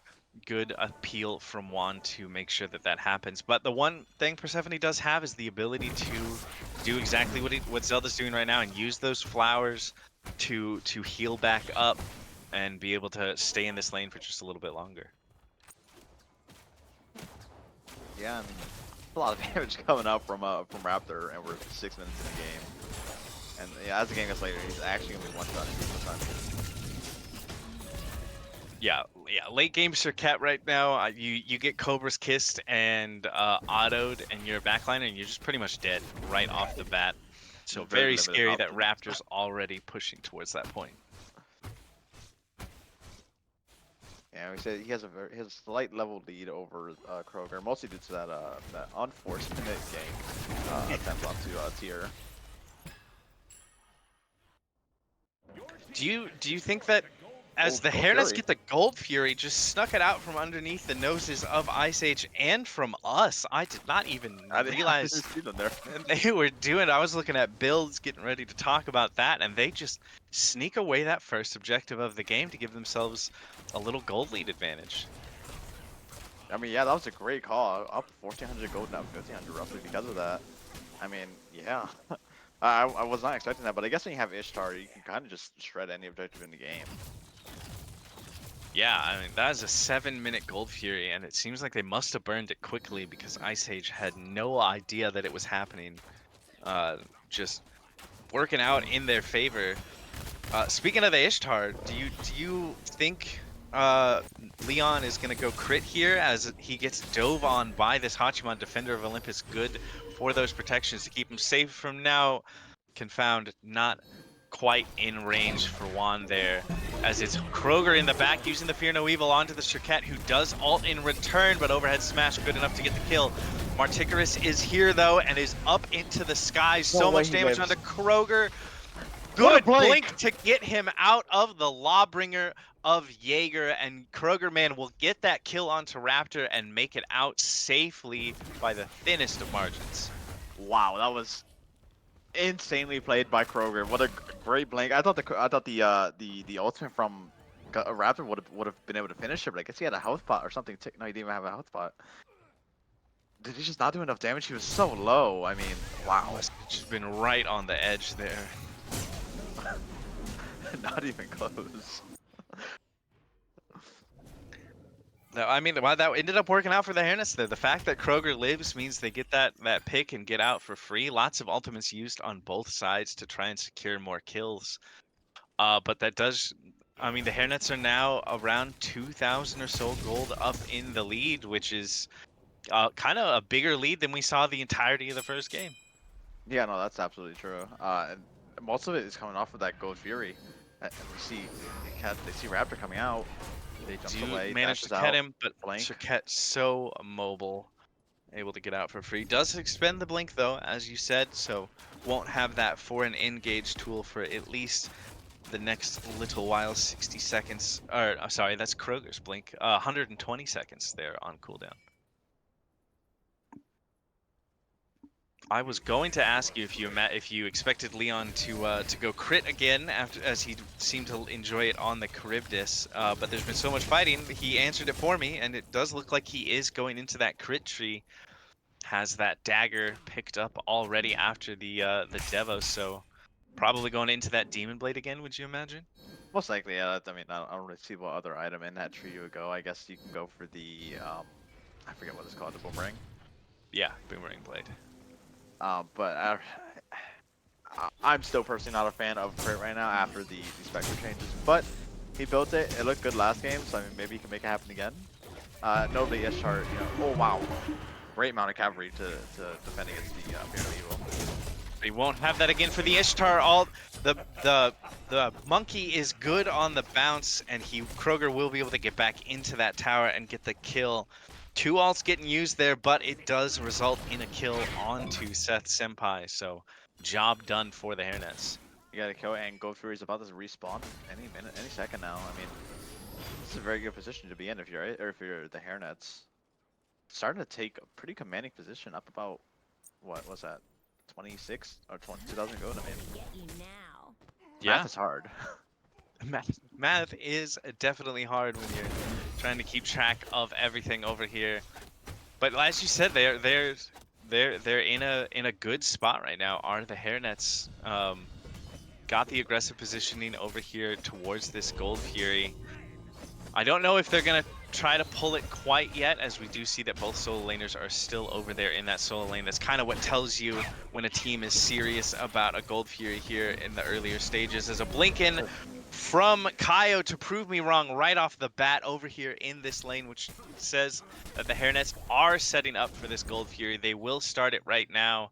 Seems like Ice Age know about it, but with Jaeger still over there in solo, they don't quite have the manpower to set up, especially with Kaio and Kroger on the zone. We see the Ganesh stepping up here, trying to see if he can get the steal, but Fear No Evil and the Stormcaller used to make sure he has no ability to get in there. Arc 5s could be in trouble now from the chase of the Hairnets, and Kroger will get a kill onto him. Mounted archery, though, to get back aggressive against Kroger. Seth Senpai with a good dash knew his damage numbers and how safe he could be there, and at least turns a kill around onto Kroger, as Ice Age do pick up the Pyromancer as well. I mean, yeah, that still comes out in favor of Hairnets, but what a great turnaround from Seth Senpai as well. I mean, you know, it gets the kill, and they still get Pyromancer. I mean, yeah, definitely knew his damage numbers there and was able to turn it around. Let's see, he's getting super aggressive onto Leon. The Defender of Olympus coming out to stave away any more aggression. Yeah, Seth Senpai looking like he just knows exactly when and how he can be aggressive. That's good trading into Leon, forcing out that Defender of Olympus to make sure he wasn't picked there. Once again, he was maybe a half a level down there on Leon, but he just knew that he could step up and get the job done. Yeah, I mean, this is the problem with the crit build, especially as you're trying to 1v1. I mean, Executioner is a much cheaper power spike, and you're able to 1v1, especially you know targets that have low protections to begin with, a lot easier. It just ramps up your damage against them that much higher. Definitely does. Seth Senpai could be in a bit of trouble though, forced to use the bees, but the chase is on. Can Juan get in range? He does, and manages to get that confound. Good body blocks as well. This could be trouble for Seth Senpai, and it is Leon getting the last hit there on that kill to turn himself around to 1-0-2. Another blue buff invade attempt by Jaeger, but this time Kroger's here to help make sure it gets secured. They use the Fear No Evil and the Chalk Ult onto Jaeger. This tier in a lot of trouble, but he is a tier. He's so fast on this god and is able to just safely walk behind his tower. Got 2 ults out there and lived. Pretty good play out of Jaeger in solo. Most importantly, right? Kyo was finally able to get a blue buff. they Yeah, do actually, that's- they do actually get it for him. Wow, he must just be so happy right now. That The game's MP5 is turning all just around. nowhere around him. But yeah, I mean, a good job on Jaeger using the mobility and the survivability of tier to get out alive, even after 2 big ultimates were expended on him. Kaio got 2 blue buffs. He did get Even 2. got Jaegers. Wow. What a time to be your boy Kaio over there in solo, finally getting some blue buffs. As we see both teams just farming up for the moment. Hairnets still with that roughly about 3,000 gold lead now swinging in their favor. XP pretty even across the board. We do see a 2-level lead for Zelda in that mid lane, but it seems like Juan has a level lead in the support role. Yeah, I mean, look at these numbers. This game, like, the Hairnets still aren't in a position where they can just pull any objective they want or just run in the towers. But I mean, they're definitely doing a great job of extending the lead that they already had. That they already started off of that initial Gold Fury from back in what 7 minutes of the game. So I mean, Yeah. Yeah, definitely. Just in the driver's seat, you could say here in this second game of this set. Leon stepping forward, not wanting to give up the shield buff, but there are 2 members of Ice Age here. Raptor here to make sure that Seth Senpai isn't in too much trouble. Shield buff does go the way of the Hairnets. Oni Fury should be spawning just now, as it does. I kind of want to see Ice Age make sure they're here for this. Make sure that they can contest, if nothing else. the problem is that Kyo has this upgraded TP teleporter already. He can just be anywhere on the map that he wants. Whereas Jaeger can't really match that because opting to go for Blink first, Blink and Beats rather. So I mean, he'll be able to engage very really, strong, but I mean, as far as his rotation, he's gonna be out-rotated every time by Kyo. Looks like Kaio was trying to back there. Jaeger doing what he can to keep him in place as the Oni Fury is dropped below half, sending that damage over the wall to try and steal it, but the Hanford Hairnets do get the Oni Fury, Raptor. and they win the fight though. Raptor does fall to Zelda in the back. This Persephone looking very good so far here in this game. Seems like the Hairnets will take their Fury, they will take their pit, and they will back up freely.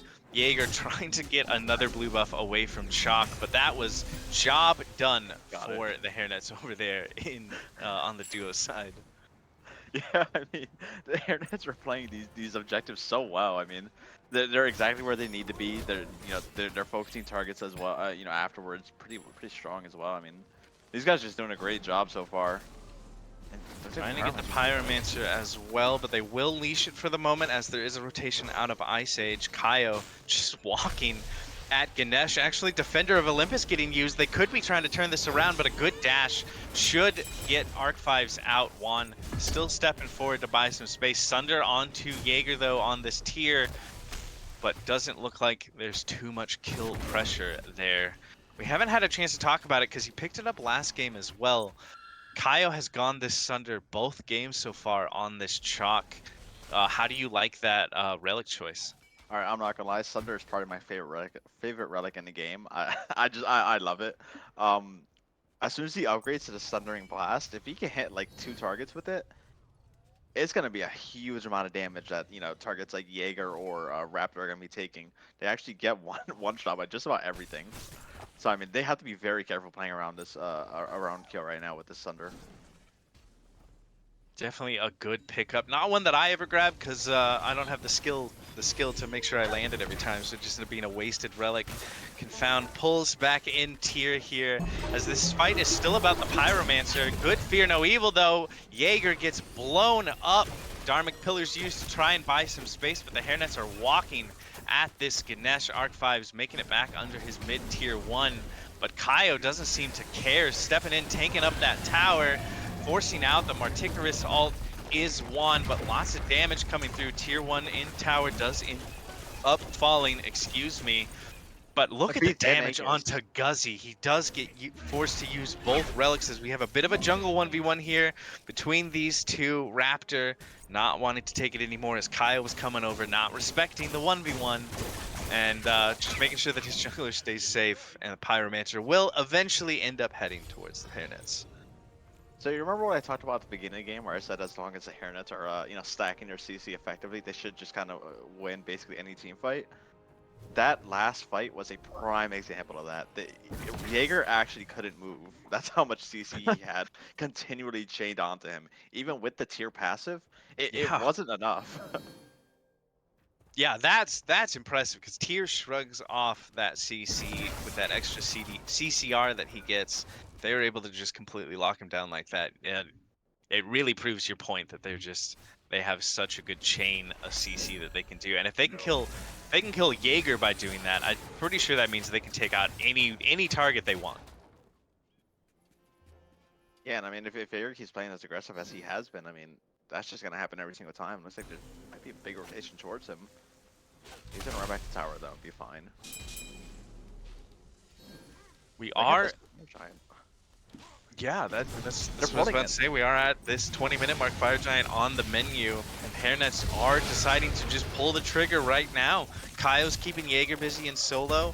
We do see a rotation from Raptor around the back of this Fire Giant pit as Senpai steps up to the front, but they knew he was there the whole time. Kroger jumping in towards the Circuit, trying to get the pick, but they decide to leash the Fire Giant for the moment. What do you think Ice Age needs to do to make sure that this Fire Giant dance goes their way? I think they have to utilize the amount of poke that they have from Guzzy, right? If Guzzy and Seth as well with the extended auto range off of his one, I forget what the ability is called. Eagle Eye. Eagle Eye rather, yeah. If they can do that, the sustain from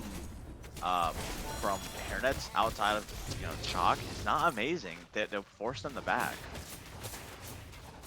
Hairnets pull the Fury again, though it seems like Ice Age is aware of it. We see Tyr on that right-hand side while the rest of the squad start to step up towards the middle. Fire Giant is very low. Dharmic Pillars for the burn.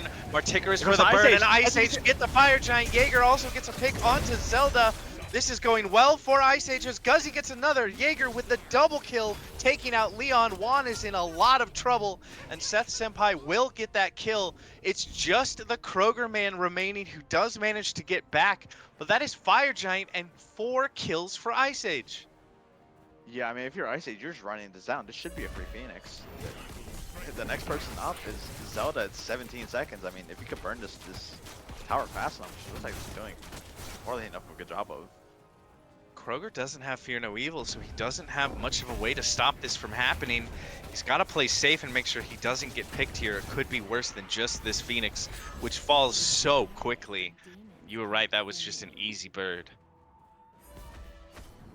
Yeah, this is kind of wild that Ice Age was even able to steal that. I mean, you have a good lead. You have a very strong lead, right? You're up 5K. But that's not enough of a lead where you can just pull whatever you want and expect it to just go your way. And now, after that fight, after losing 4 and your Phoenix and Tower, I mean, you're down. This game's basically dead even again. So that entire lead you spent the whole game building up is now just kind of gone to waste off of a bad fight. Yeah, Hairnets kind of tried to 50-50 it there, but I mean, Dharmic Pillars out of Arc 5s and just the Death from Above from Guzzy is just such good secure. And they're able to take that Primal Fury getting looked at, but the Hairnets do not want to give this up for free. Kaio stepping up, Dharmic Pillars and Death from Above used again. Ice Age will get that Primal Fury. Hairnets, though, showing that even having lost that fire, even having lost that right side Phoenix, they're wanting to step up and take these fights. But Ice Age is just executing very well. They got that Fire Giant, and they've just been doing everything they need to try and turn this game back in their favor, actually having the gold lead again now. Yeah, I mean, they hit the gold lead after for the first time, I think, the entire game so far. They'll lose Pyromancer, which is, at this point in the game, probably the biggest objective, even over Gold Fury. So, I mean, Hairnet's definitely still trying to make it in this game, trying to bring it back to where they were before. And again, their team fight is still very strong. Like, they still have an excellent 5v5. But I think that Fire Giant was just kind of an unnecessarily risky play.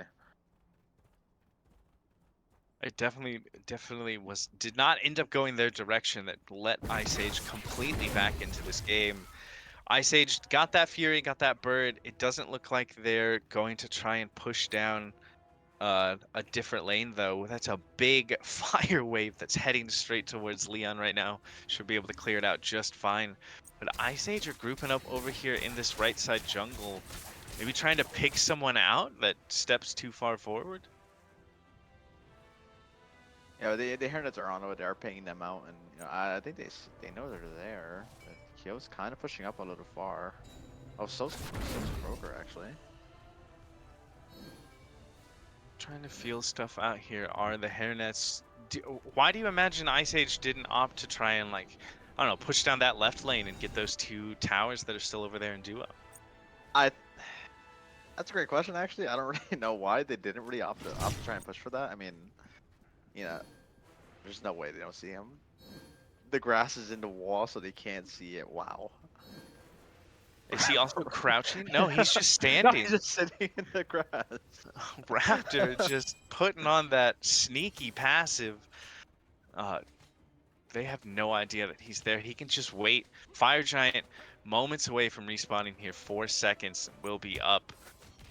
Does look like the Hairnets are gonna be here for this. That fire wave in right, getting pushed out by Leon for the moment. Hairnets don't want to give this one up for free.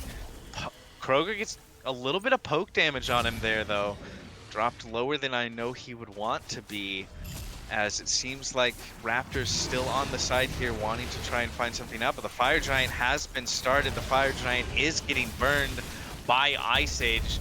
Question is, can the Hairnets get in here to do anything about it? They are on scene, but Fire Giant extremely low now. Death from above, but the Hairnets steal a good Ishtar ult from Leon to get that done. Meanwhile, Kaio is back here. Sunder means that Seth Senpai will end up calling to Zelda. Leon gets the kill onto Archivives, and now everything turns back in favor of the Hairnets. Jaeger in a lot of trouble, uses that Lawbringer to get out, but Fear No Evil is there. Kroger does not want to give up this kill, but he also doesn't want to tank the tower. The chase is still on, but you got to get that tier 2 Phoenix as well, or tier 2 tower as well. Kroger will get the kill onto Jaeger.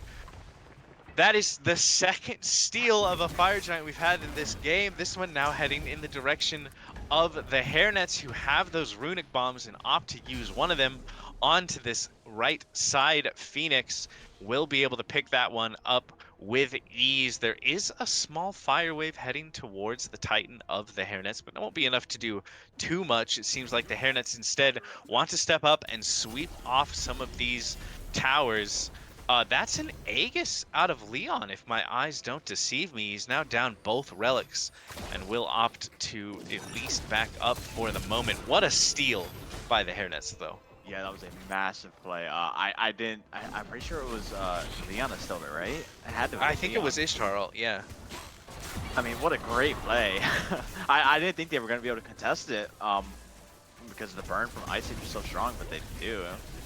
Big fight happening over this Primal Fury. Hairnets do secure that one, but the fight is on. Dharmic Pillars and Mounted Archery used. Kaio in a bit of trouble as he takes a ton of damage from Seth Senpai. Raptor getting credit for that kill, but Kroger's here with a big Fear No Evil. Does turn one back around, gets the pick onto Seth Senpai. They do lose one Fire Giant around the waist of Kaio as he falls there. Look at those gold spikes and dips. This is a very back and forth game. Much different than the last game too, where it was just kind of even in gold the whole time. This has gone back and forth with big leads on either side. Yeah, no, I agree. And right now we're once again in the exact same position we were before that first Fire Giant was stolen by Ice Age.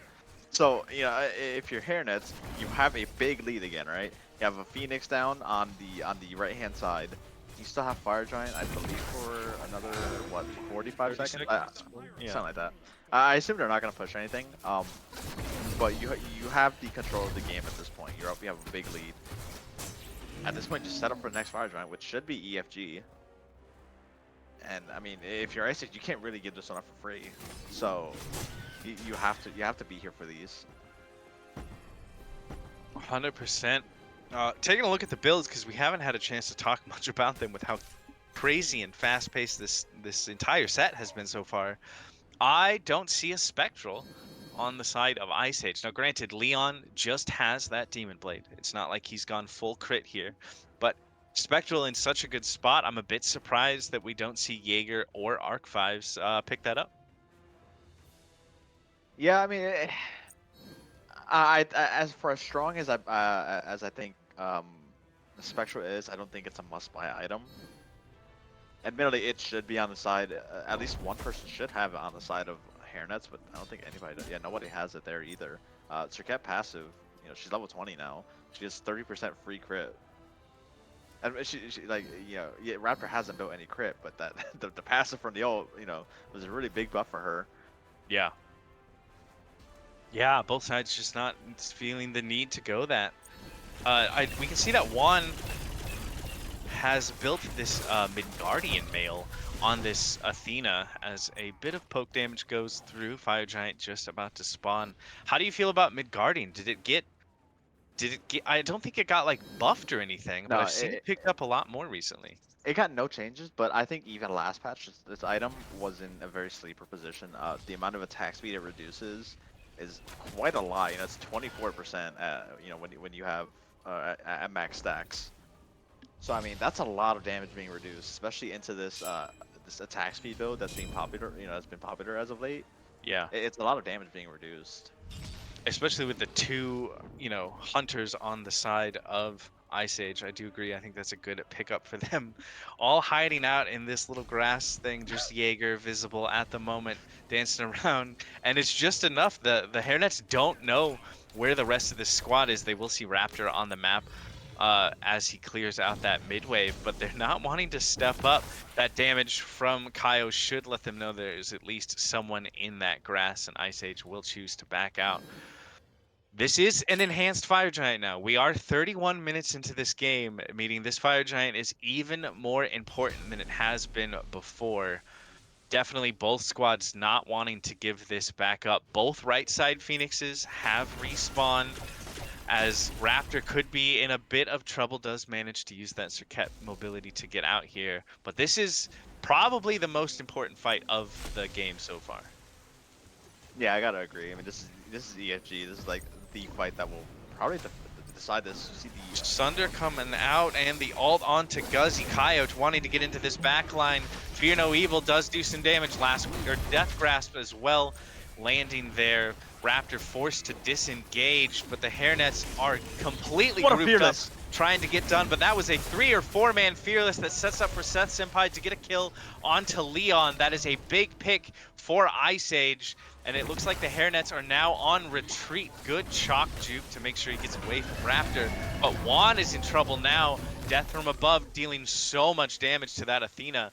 Tyr blinks into the rest of the squad. Kaio trying to make sure that Zelda can get out here, but should be okay on his own. Fairly tanky on that chalk, but not having Leon forced to back up could be a bit of a window for Ice Age here, as they had a very good fight in the jungle.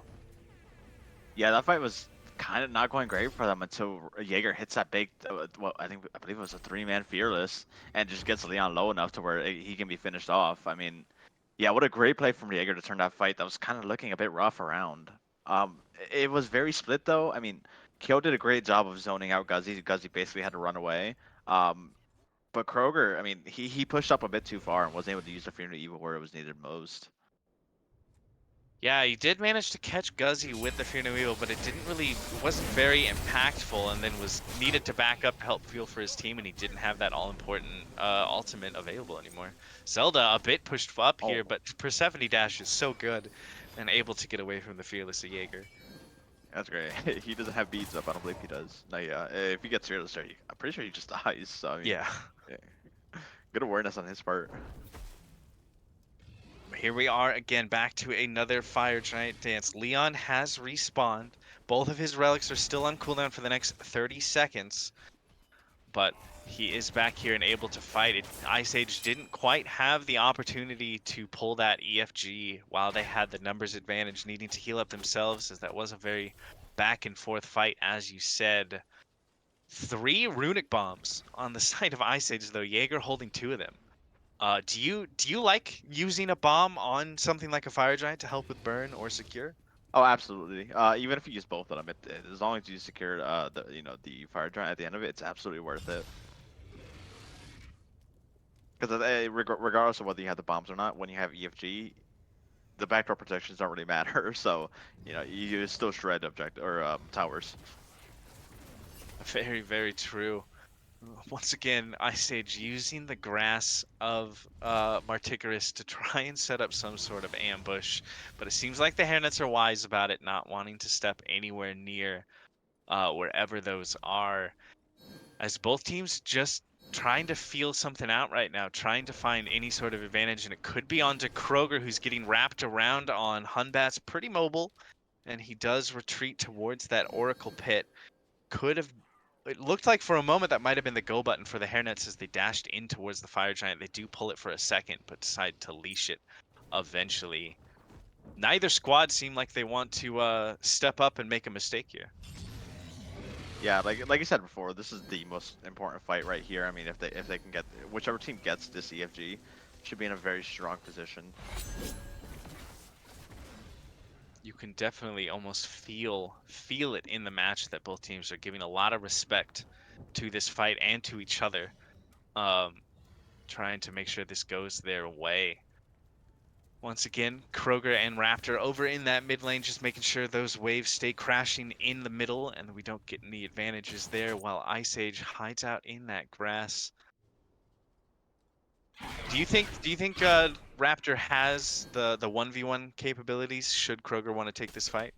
Which one Oh, do I you think? definitely, I definitely believe Raptor wins this 1v1. I'm not gonna lie. The build that he's opted for, just like hybrid bruiser build, still does plenty of damage and is so tanky. It's gonna be really hard for Kroger to even try and 1v1 him. Yeah, Stone of Binding just feels so good on Serket, getting that extra damage when that passive procs, and like you said, just makes you feel so much tankier. I feel like that's a great pickup out of Raptor, excuse me. Good ward there by Kroger to make sure that he knew exactly who was in that grass, and does back up. But this has been what, like a 5 to 7 minute Fire Giant dance where the only thing that happened was that pick on Leon? Yeah, I mean, a whole lot of nothing going on. Teams fighting for ward control at the moment, trying to set up. Nobody really trying to make a mistake when it comes to stepping out of place. I mean, these guys are playing very disciplined right now. They really are. This Oni Fury is up on the other side. I wonder if it's worth it to send. I mean, do you think Leon or Seth Senpai could solo an Oni Fury 37 minutes into this game to try and get some sort of advantage, or do you think that once that sound echoed across the battleground, it would just mean go for the other team for the more important objective? Yeah, I mean, if you send somebody to solo the Goat Fury, they're gonna take a lot of damage. So not only do they have to take a lot of time to kill the Goat Fury, they also have to take time to back and then walk all the way to the Fire Giant pit. So I mean, whoever you send there, that team's at a big disadvantage. You can't just like burn the gold and just get right back to the Fire Giant. Yeah, that is the nice thing about having all that crit when it was meta not too long ago, is you could send someone over and they just absolutely blow it up. Jaeger in the backline here does get some poke damage onto Leon as his team pulls this Pyromancer, but ends up leashing it for the moment. They are trying to get another bomb. This will be, they do, so that is 4 bombs for Ice Age. Kroger does get fearless and is forced to beads. That is a big button or cooldown now out of this Hunbass, who will be much less safe. Good pick or good pull from Jaeger there. If you're Ice Age, you know that should absolutely be your target. I mean, that's a huge part of safety, a bit of safety for just Hunbat's down. Kaio's just in, using that ultimate. Fear No Evil used as well, forces out the mounted archery and beats Aegis from Seth Senpai, but that just means go button for the rest of the fight. Dharmic Pillars and Grasp of Death used in that fight as well. Serket going into that jump invisibility to get out. There's a lot of damage going both ways, but Raptor just blows up Krogerman.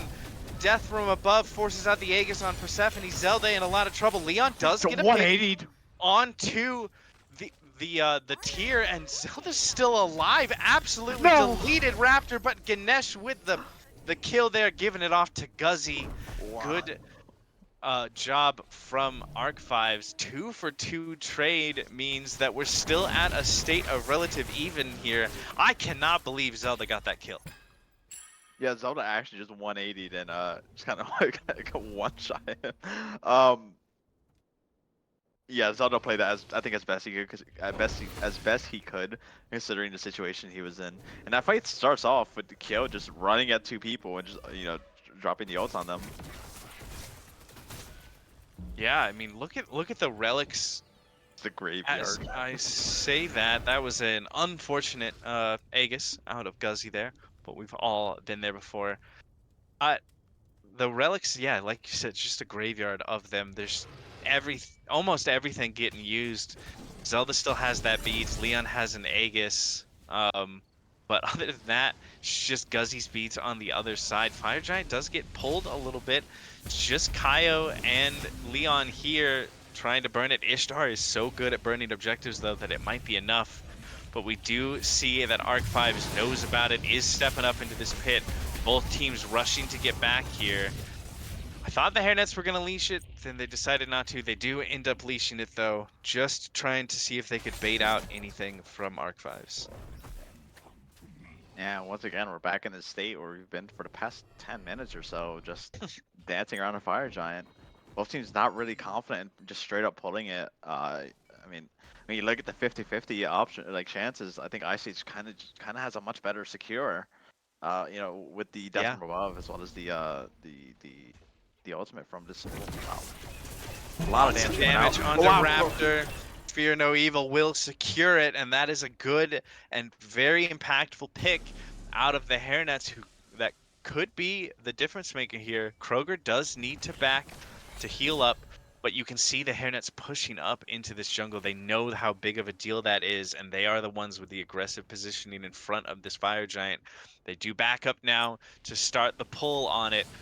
Ice Age knows about it. They have Arc-5s here. Seth Senpai walking around to the side. Could be a little bit dangerous positioning. It seems like the Hairnets knew exactly where he was, jumping in, using the Aegis, but gets sundered. Mounted Archery gets him away from the Chalk Alt for the moment. Lots of abilities getting thrown out here, and Zelda just deletes Seth Senpai. Damage going back onto Kroger, though, and death from above is not going to be enough to get the kill onto Zelda. Good poke coming out from this Marticarus, though. Juan does get the pullback onto Arc-5s. There are 3 members of the Hairnets here, but Ganesh tanky enough to survive for the moment. That's another big pick. Seth not being here definitely gives the Hairnets more of an advantage, but they took enough damage that they need to reset as well. Yeah, I mean, but even by the time they step back up for this Fire Giant, Seth should be back alive. So I mean, we're kind of just like in like some weird purgatory at the moment. neither team can really get a strong foothold on this objective. And this is our life now. I hope you like being here with me and hanging out. We're just gonna keep talking about this Fire Giant dance. Actually, we do see Juan's heading over with Leon towards this Oni Fury. This is a very risky play. It is the moment that the Ice Age squad hear that gong of the Fury dropping. They should know that they have the advantage, and just as that happens, we do see Zelda using that Persephone ult to make sure that they don't have that ability to stand up. Kaio using it as well. Fear No Evil popped. They're putting everything they can to make sure that Ice Age don't have the ability to get aggressive. Mounted Archery was used as well there, as Leon and Juan do make it over to this Fire Giant pit. Hairnets get the gold, the Oni Fury there, but they use a lot to make sure that Ice Age can't get aggressive. Yeah, they use two of their biggest team fighters being aggressive depth in the Fear No Evil. And, you know, Ice Age recognize that, and they're going to pull this Fire Giant and immediately drop it again. Yeah, we can't have any team actually get this EFG. I'm pretty sure it's impossible to get. There's just some sort of like magnet pushing them away from the pit there. Oni waves are heading down though. Yeah, I was about to say, the Oni waves are pushing down left lane, and they should, you know, somebody might have to answer that, you know, from Ice Age if they care about this tier 2, which I don't think they do, but I mean, Probably not compared to the EFG. You can see Leon is attacking that, burning it down, just about half health. Ice Age though, well aware of it, of course, as tier on that left-hand side, and the Hairnets drop it again. Just trying to bait something out, trying to get a fight going in their favor. Doesn't seem like anything's gonna come of it, as this time it's Ice Age who start the Fire Giant. All ults back up on the side of the Hairnets, so using all of that, they do have everything back in their favor. Now Jaeger took a lot of damage in that back line and is forced to Lawbringer away to safety. Ishtar ult might be used. Fear No Evil, good in the back line, but Ice Age get the EFG. Good secure there by Guzzy on that Marticarus. Now can they get out? Dharmic Pillars used to try and slow down the chase of this Hairnets squad. Leon will get the pick onto Arc 5's Ganesh, but you will trade your support for an EFG every time, especially after 15 minutes, 40 hours. I'm not quite sure how long we were in that Fire Giant dance, but they Ice Age do pick that up for themselves. admittedly though, without their support, there's not really a whole lot they can push into. I mean, they're still waiting. This Fire Giant might end up not getting a whole lot done. They do have Jaeger on the tier who can tank up these towers fairly well. He has gone a very tanky build there, finishing off his build with that Spirit Robe.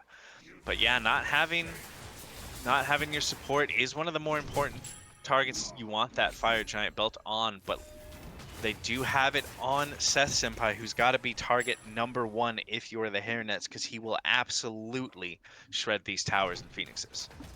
Yeah, and you gotta know he doesn't have beads. I mean, I'm pretty sure it was Kroger that pulled them, so this should just be a free target as long as, you know, up until the Mounted Cavalry comes back up. Do you want to see the Hairnets try and soft defend this tier 2, or do you say they just give it up and focus on Phoenix? No, I definitely think they can defend this left hand tier 2. The mid one, it's already kind of half, it's already low. I think you can get that one up, but this left one you can definitely defend. Especially our arc is still a long ways off from regrouping back of this team, so I mean, but it looks like Ice Age is gonna wait till he gets back to push anything. Just playing it safe. As Ice Age get prepared for this siege, they might just get this tier 2 quickly, as the Hairnets backed up quite a bit, and it does go down in like what felt like 3 autos from Seth Senpai there. How do you feel about the Hairnets siege defense? I think their defense is actually strong. You know, they have the Fear No Evil massive push away tool. You have, you know, the attack speed slow from Kyo as well, so Seth's gonna have a hard time, as well as Guzzy, getting consistent damage out onto the Phoenixes. So I mean, the defense on the side of Hairnets is actually like pretty reliable and strong, all things considered. Seems like Ice Age is just wanting to clear out the jungle. They swept the towers. Good start for this Fire Giant siege, but this is EFG, so you would imagine they're going to want to try and push down at least one Phoenix here. But while we have a moment to breathe, I want to take a look at the fact that Juan picked up that Spear of the Magus last item. How do you feel about damage on Athena? I think it's perfectly fine. Athena, for a Guardian, hits very hard to begin with, and a passive from the Spirit of Magus is gonna proc every time on the when you confound somebody. So I mean, it's a strong item on her. Definitely, I feel like I mean Athena jungle is a thing. She definitely has a good ability to deal damage. So I do agree. I like the fact that he's gonna have that extra proc there and that extra bit of damage to help out his squad. Also picking up that Imp armor, which will help out in their siege defense, as well as their siege offense if they can turn this back around. It looks like Ice Age they didn't even end up sieging down a Phoenix. They swept the towers, they swept the jungle, and they seem content to just get ready for another Fire Giant dance. Are you ready for another Fire Giant dance? Oh, let's go in 35 minutes. Let's get it. I love hour-long games. No, I'm playing. Yeah, I mean, this game is still dead even, all things considered. I think the biggest thing is that I've noticed from these support players though is that neither one of them has their prophetic stack yet.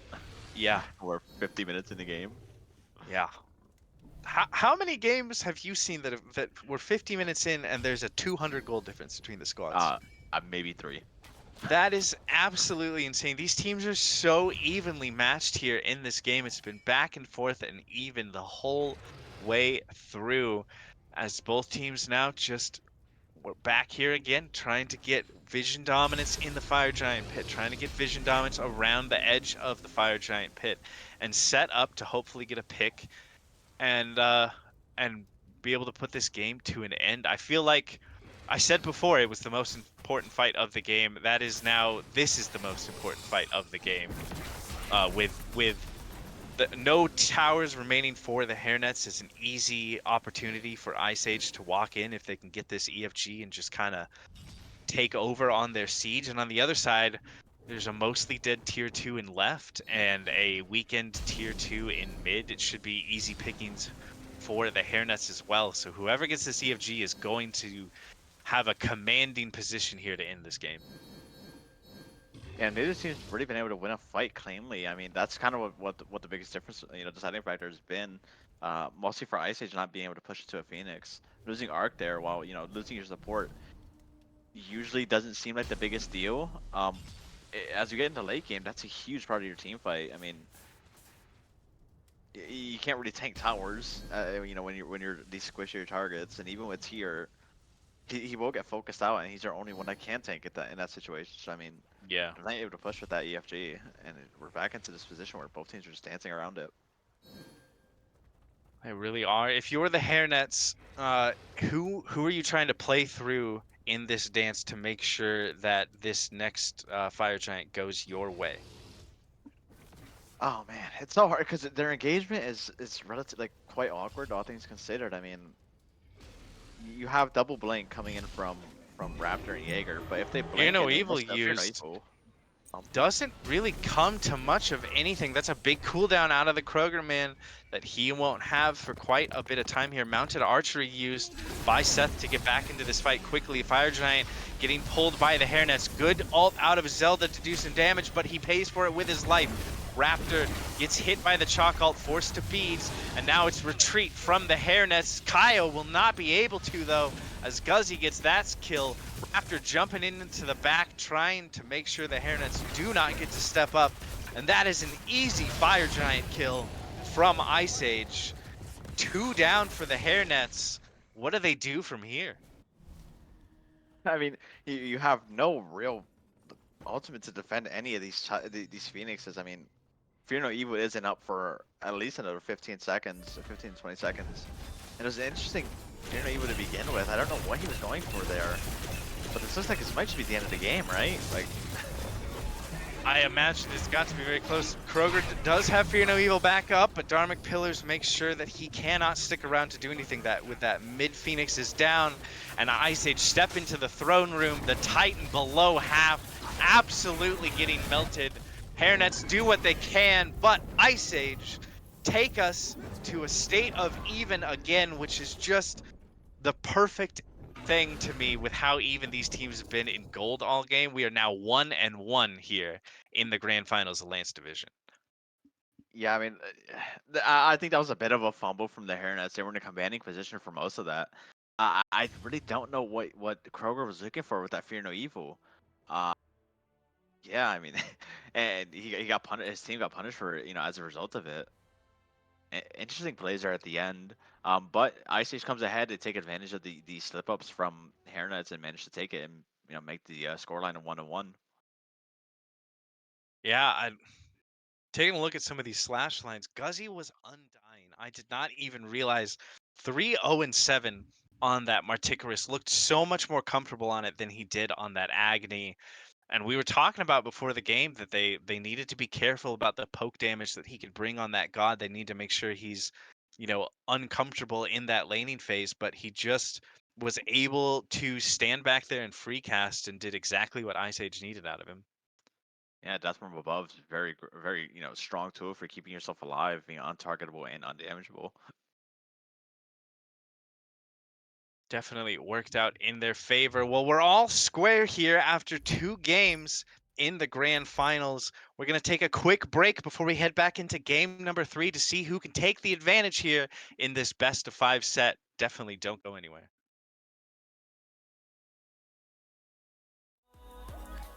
Through the wastelands, through the highways, till my shadow turns to sun rays. And on we'll go. Through the wastelands, through the highways, and on we'll go.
I'ma cock my nine.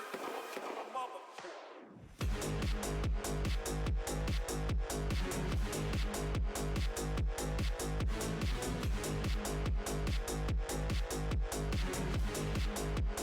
I'ma cock my nine.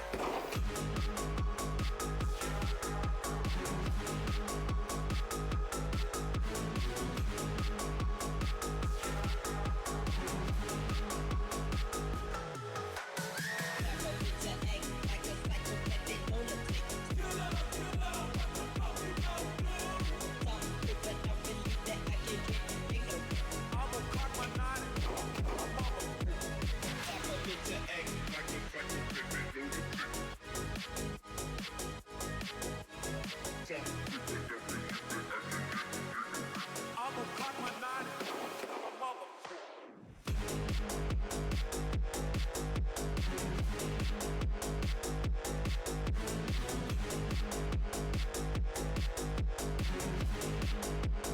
I'ma cock my nine. I'ma cock my nine.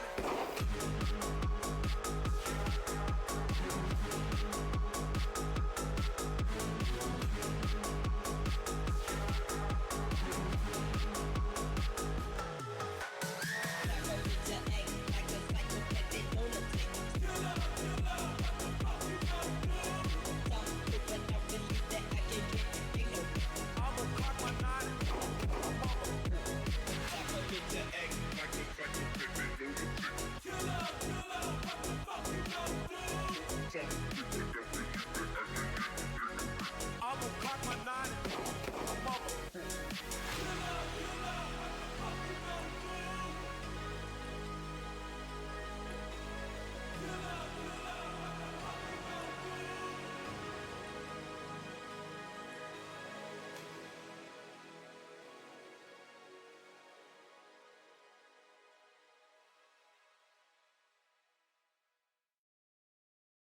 Let the flame ignite.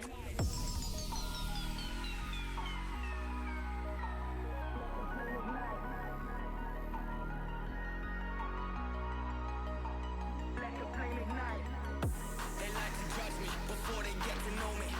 But while you're joking, I was getting me some money. Flying across the country, now they're flying for me. Broke a record back in Donny, that's a different story. Don't ask me if it's wrong or right. This is for the lies you've been leading all my life. And you better run and hide. Don't let the flame ignite.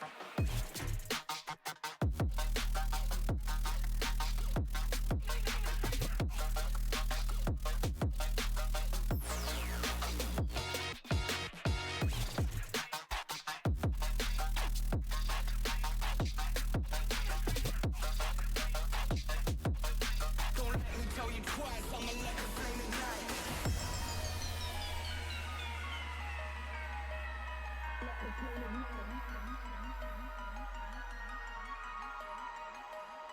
Let the flame ignite.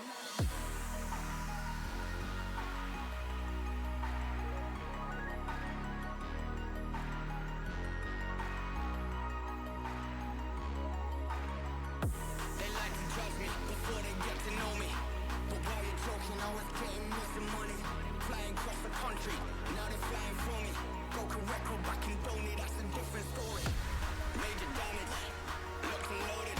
They start to panic, but they're standing frozen. Ground is shaking as the doorway opens. These hearts are racing, sudden slow motion. Don't ask me if it's wrong or right. This is for the lies you've been leading all my life. And you better run and hide. Don't let the flame ignite.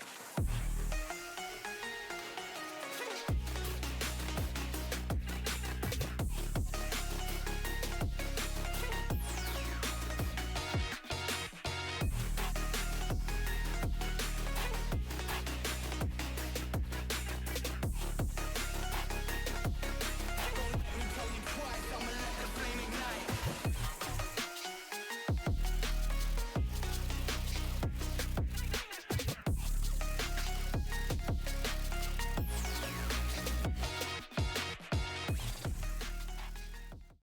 It is all tied here in the Lancelot Division Grand Finals as we hop into Game 3 between Ice Age and the Hanford Hairnets.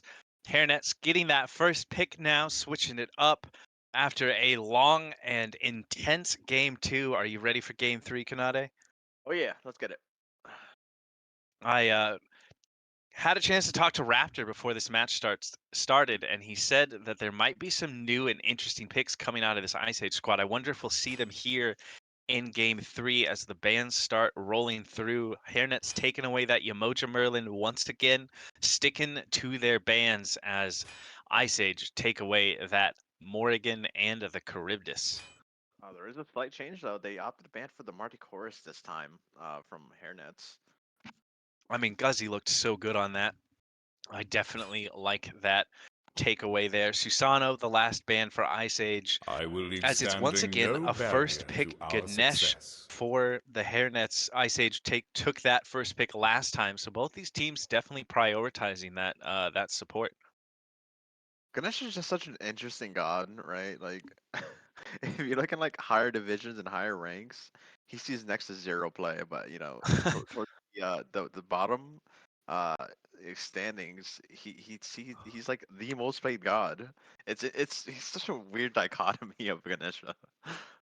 It really is. I mean, he brings a good amount. He can that ohm silencing out people can be so impactful in the team fights depending on what the other team is trying to do. And then Dharmic Pillars does a surprising amount of damage for coming out of support, even if they go full tank. So it's helpful to both burn objectives and kind of trap people in during team fights. Yeah, the chain CC as well from the the grab knock up into the ohm is just super strong as well. He has a really good like individual lockdown. Baba Yaga getting hovered and locked here for Guzzy there. And I was waiting It to is see if we time were for going to some see this. It's the fireworks! nemesis for Raptor, probably his Even favorite gods and must heed the best god scales there of in the fate. jungle. And he does pick it up here in game 3. I'm excited to see what he's going to be able to do on this pick. I really like Nemesis. I think she's very strong, though she is a bit match dependent.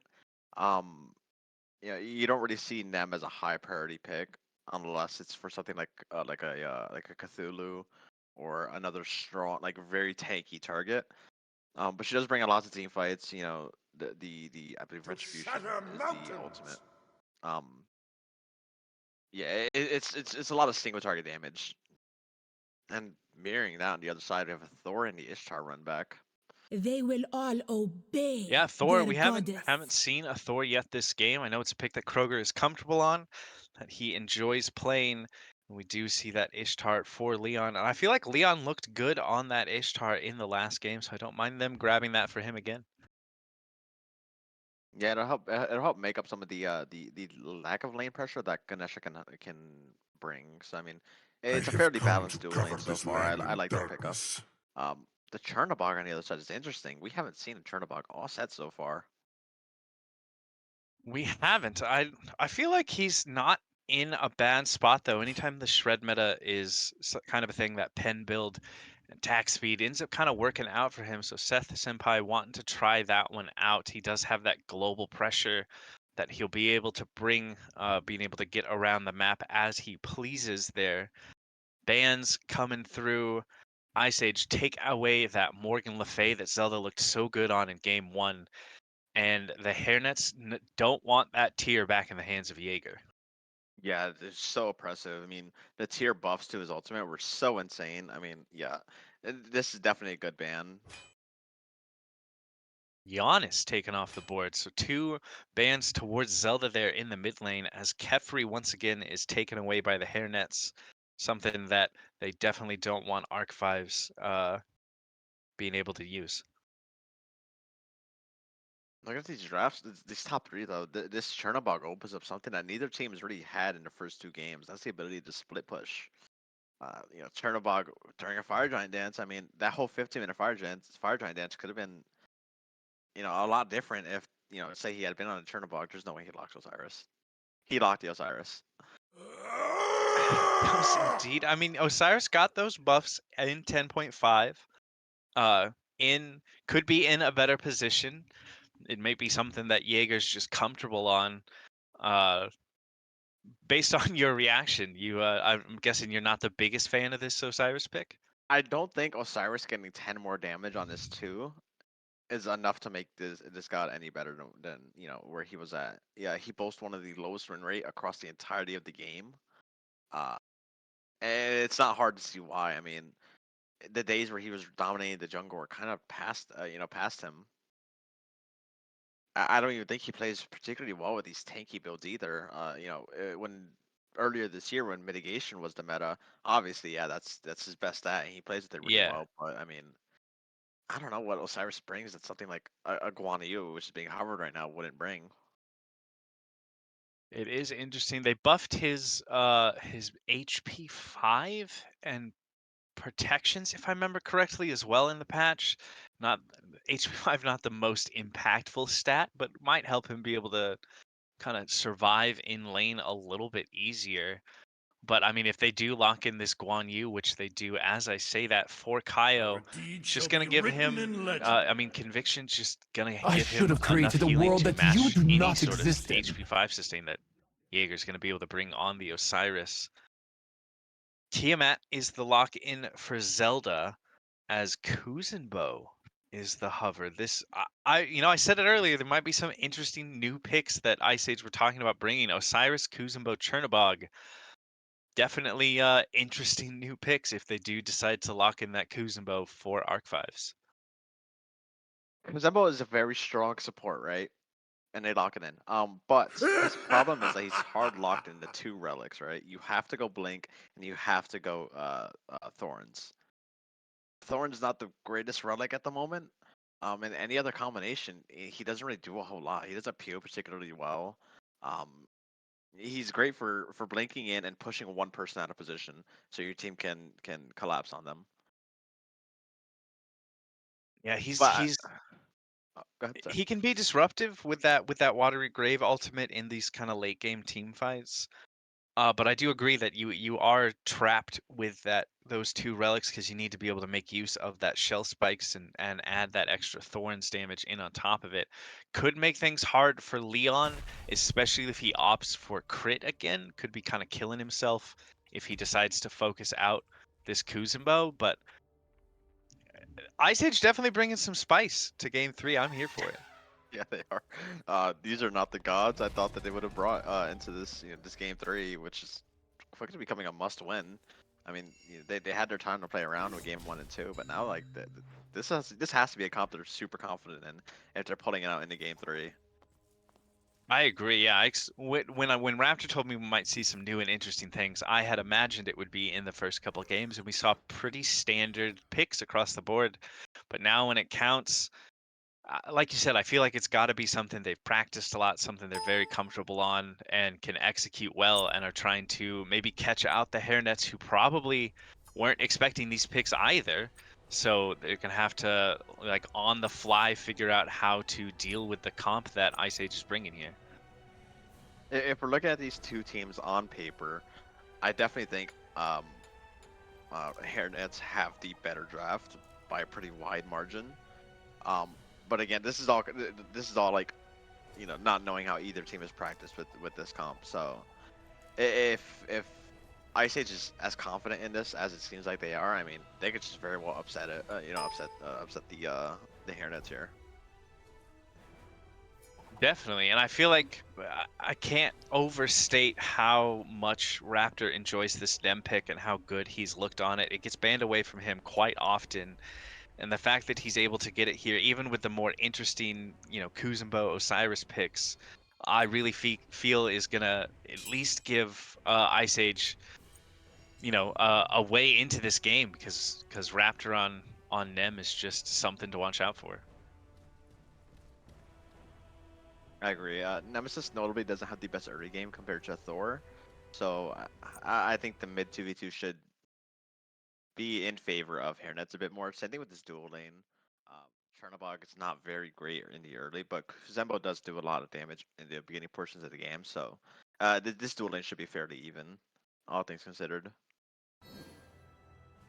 We see a bit of a different start here from the Hairnets. They're sending Zelda on the Tiamat to that left-hand speed instead of the jungler must be thinking, and I would agree that the Thor has a bit better clear than the Tiamat does. Take a good look now. Ganesh with the top damage in the lobby. I doubt we will see that ever again. So Juan can at least say he has that for the moment. Yeah, I mean, like you said, the clear for Kroger a bit better than Tiamat in the early portions of the game. Notably, it would also get Kroger a bit more farm, so she hit level 3 fairly soon after these buffs are cleared up. Yeah, that's a good point. And if you can get a Thor level 3 quicker, he's able to have full access to his kit, can maybe try to get a pick here in this mid 2v2 right off the bat. Yeah, we see both teams going through their respective lanes, getting farm. Yeah, the clear on the side of Ice Age for their dual lane is a bit slower, quite a bit slower actually than the Hairnets. Definitely was. Good poke onto Kroger by Raptor, though. He does get poked out to about half in return, though. That Thor passive means so much more in these early games, getting that extra power for the gods around him. Just allows him to do pretty well here in this early 2v2 in mid. He is stepping up towards Raptor, gets the spin to win, and look at that, he did hit level 3 before everybody else jumps to the hammer, but doesn't have any ability to follow up quite yet. As we see Ice Age just forced underneath their tower. Ishtar's clear is so good that even with something like a Ganesh, this is not very surprising. Yeah, but these early portions of the game as Chernobog, you're expecting to not be able to compete in lane against notably things like Chernobog or Cernonos. So I mean, you play it safe and you just wait till you get to about level 6. Level 5 or 6, where you can actually start rotating around and making an impact with your ultimate. Taking a look, it doesn't seem like Guzzy is opting for that stacking build after the nerfs to Book of Toth and stuff. We've seen a lot of Baba Yagas sticking to that more standard mage build, even with the passive allowing him to stack a little bit higher. Do you imagine Guzzy goes for that prophetic second item that we've seen out of quite a number of Baba Yagas? I don't think there's a reason not to, honestly. You still do plenty of damage with that build. Blink in from Raptor onto Kyle here on the Guan Yu, who could be in a lot of danger. Conviction does help out a little bit with the heals, but it's not enough. First Blood going to Raptor on the Osiris. A good rotation, or going to Jaeger, excuse me, on the Osiris. A good rotation out of Raptor to set that up for his solo laner. Yeah, I'm pretty sure Kyo dashed away at some point, and at that point, early game, you're on, a god that doesn't really have the greatest escape potential until you get your ultimate. I mean, yeah, it's just kind of free at that point. Really good gank from Raptor onto Kyo. Definitely setting up the early game there. We talked about how Nem doesn't have as much early game as the Thor might, but it seems like Raptor's just using what he can to get it done. Blue buff successfully invaded by Kroger on the Thor, taking that away from Jaeger. Seems like after 2 games of Kyle getting his blues stolen on cooldown, maybe the Hairnets want to start doing the same thing to Jaeger. Everything comes full circle in the end, right?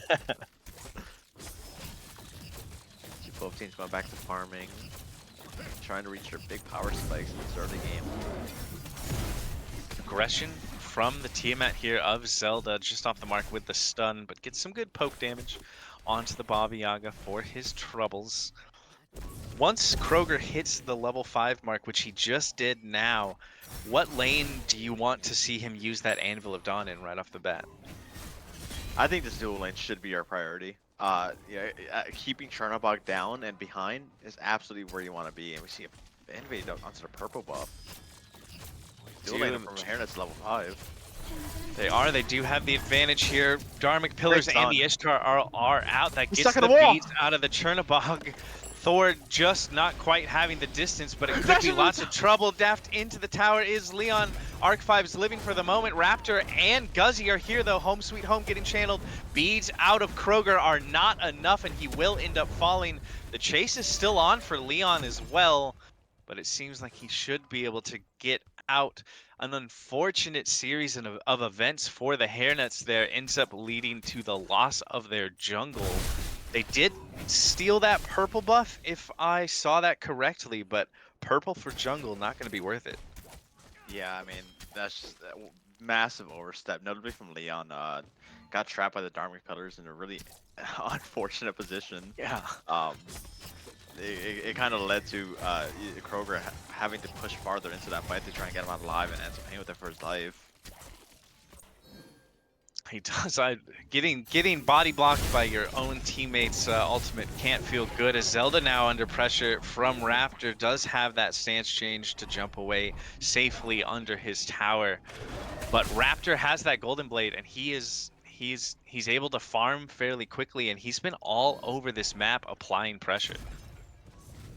Yeah, you can definitely tell that this is a comfort pick for him. This is a god that he definitely resonates well with. We see a 3-man rotation, or 2-man rotation rather, coming over onto Leon right now. Is in a lot of trouble. The Chernobog dash safely gets him out of that ultimate, and Leon will end up falling. Another great rotation out of Raptor, now 1-0-2 on this Nemesis, and he's showing why it gets banned away from him a lot. Yeah, Nemesis not a god really known for her early aggression, but I mean, Raptor's just everywhere right now, doing basically whatever he wants, and nobody's really able to answer at this point this early in the game. Yeah, he's making this pick look very, very good so far. Not, we're only 6 minutes into this game.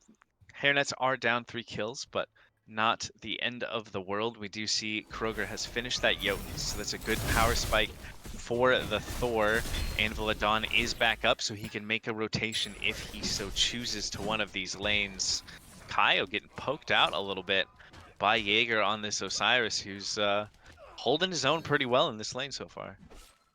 Yeah, that first blood onto Kyo really set things up for Jaeger to really kind of do what he wants. Does the stun land? It doesn't.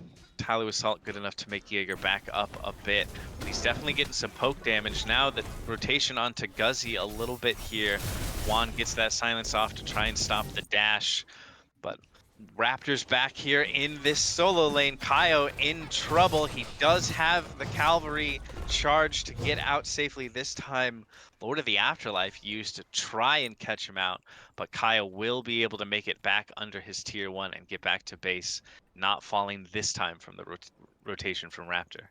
Oh, that's an interesting item from both of these solo laners. Both of them opted to go for Phalanx. I know it got buffed quite a bit recently, but interesting. Whoa! Oh, Leon with the solo kill.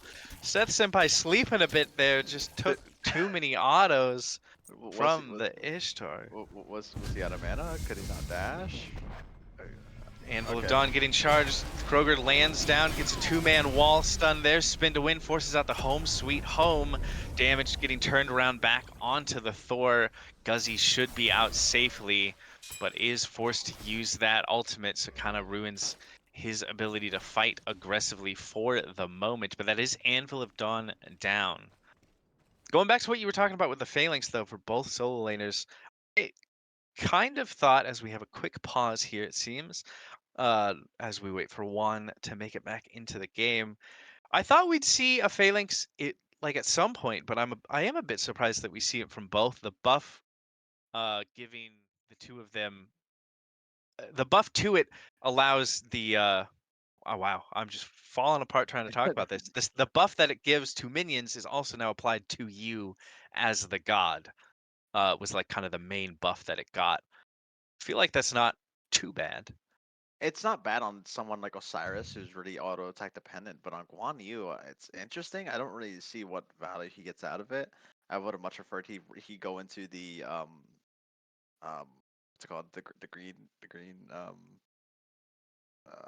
Segment I Scepter? can't remember. No. I Oh, can't, Breastplate of Regrowth. Breastplate, yes, regrowth. My bad. I'd have much preferred he go into the breastplate of regrowth because that's a big part of his survivability and mobility. It's just interesting for him not to go for that and opting to go for the Phalanx instead. Looks like he's going to pick up what I assume would be a Glad Shield after that as well. So not going into this Breastplate of Regrowth until at least third item, but you imagine he would need to get a Genji's or a something else magical protection wise before he can go into that. So it might be a while before he gets that that breastplate that we see Guans pick up so often. Yeah, interesting build paths coming out from both players so far. Looking at the dual lane, I mean, yeah, the stack difference on these Power's gauntlets are kind of heavily in favor of Leon at the moment. They are getting that solo kill over there, setting him up for success. It does look like he's sticking with that build path that he likes. Gonna probably head into that Demon Blade second item. And I mean, it's been working for him pretty well, even with the loss of game 2 there. I feel like he looked good on the Ishtar and he was doing good net damage, so he's making that crit work. Yeah, and I mean, what's more frustrating as a player than getting crit by somebody with 20% crit chance of dying, but dying because of it, right? 100%. I mean, that was what they said when they removed the crit chance from the tier 1 and tier 2 items, was it didn't feel good. As an ult from Leon here gets a good amount of damage. Seth Senpai in a lot of trouble. Just one more auto. The ranged ones That's it. are enough. Snipes out of Leon, getting another solo kill onto Seth Senpai, who falls to 0-2 and 1 so far here in this dual lane. Leon is feeling himself on this Ishtar. Seth is playing way too conservative with his ultimate. I mean, if you're getting ulted by the Ishtar, you just you pop yours and you go over to solo lane or mid lane and you just walk away, right? Like, I don't know. He's playing a bit too conservative. Let's see the Ishtar coming out. This Nemesis. A lot of CC lockdown. And Raptor does Leon go will down. get the kill onto Raptor. Anvil of Dawn getting charged, tries to land back onto Seth Senpai, but has the dash to get in the wall. Kroger, though, getting knocked up by this Kuzenbo. The damage is good enough onto Seth Senpai, who falls again. Could be trouble for Arc-5s as well, as he tries to get out on this Kuzenbo. Home sweet home damage, chasing after the team of the Hairnets. Arc-5's lived for a long time, but does end up falling to Zelda. Juan's got to be a little careful. Guzzy's doing quite a bit on that Baba Yaga, but he will get out. Gold Fury was dropped by the Hairnets there as they decided to take the fight instead, and it worked out in their favor. That was an excellent fight from the Hairnets. I mean, this team that is throughout this entire set has done a great job of stacking their CC in ways that make it so the other players cannot move, and they did that right there with Seth Senpai, right?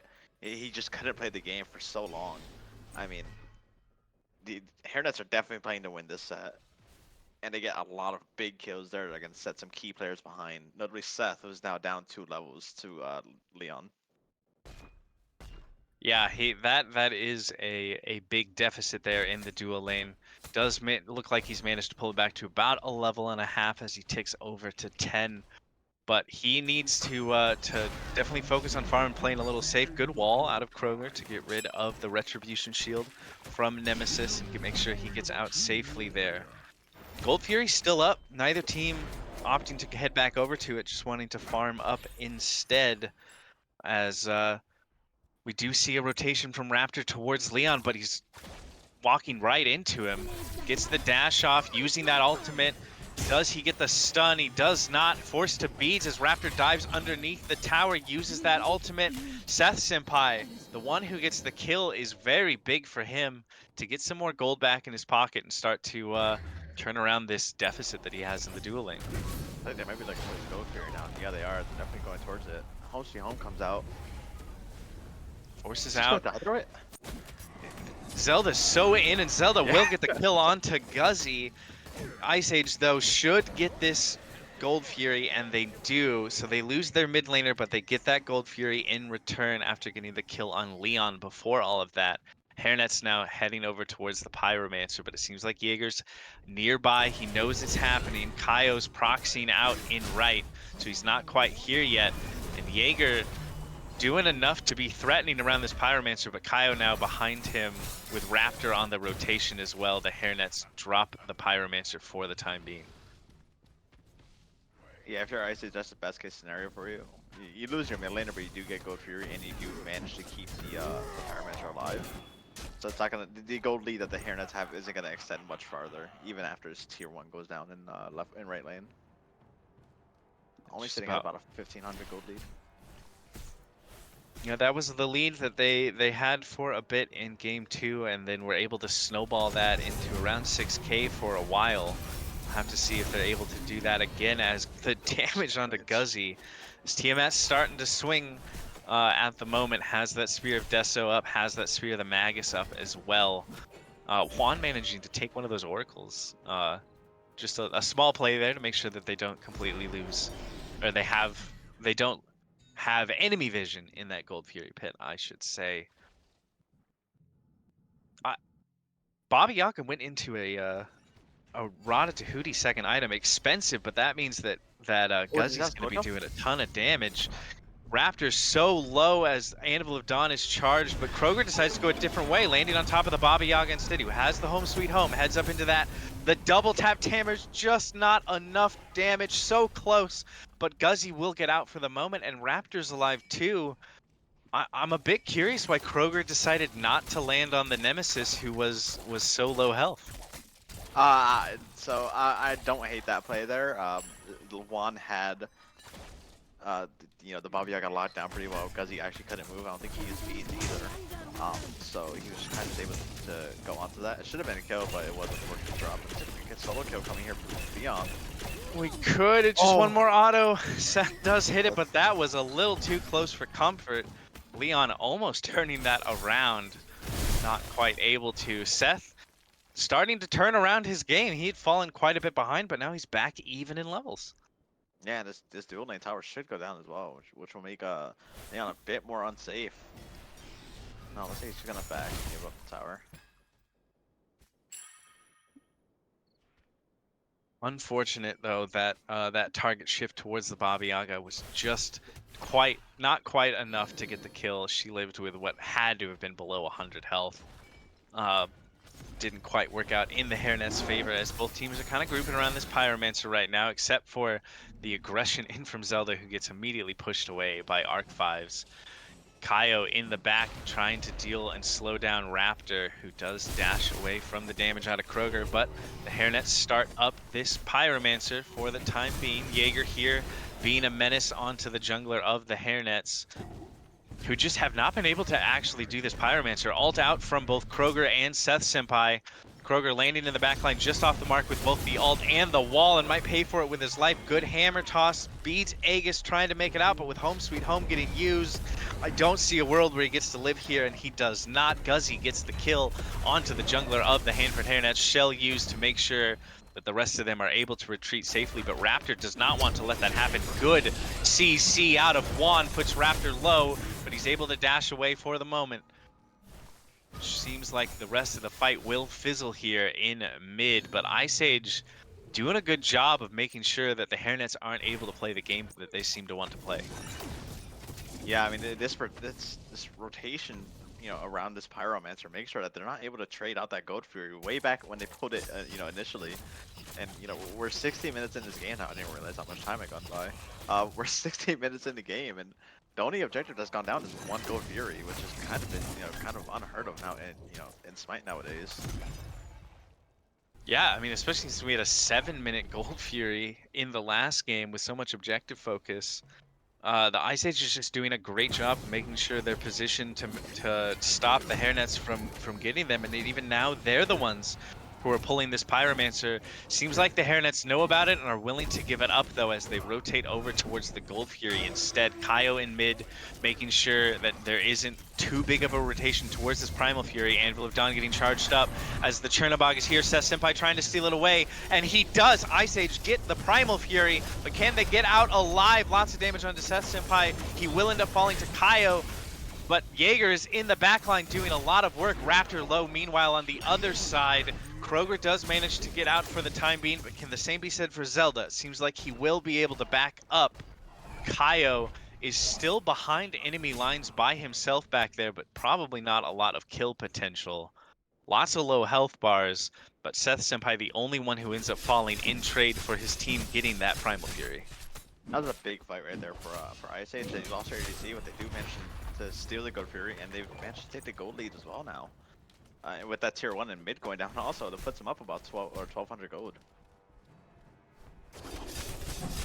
Definitely, I feel like they're just able to take these fights so much better. Something is just slightly off the mark and not working for the Hairnets here.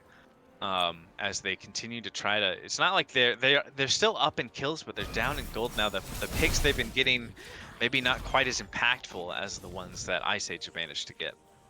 I think most of that comes down to the rotational power, like I said earlier, that Ice Age has been kind of abusing. You would think that even though they have you have the semi-global ultimate and the story, you'd be able to out-rotate, but I mean, Ice Age is at every objective. They are. I feel like Raptor's just everywhere on this map. You can never do anything without the threat of this Nemesis just showing up in your backline. He's been playing it so well. And they do have that Chernobog who has that true global ultimate to just get into these fights as needed. You mentioned it earlier, he's not been using it for safety. He's been making sure to hold it so he can rotate into these fights as He got needed. soloed.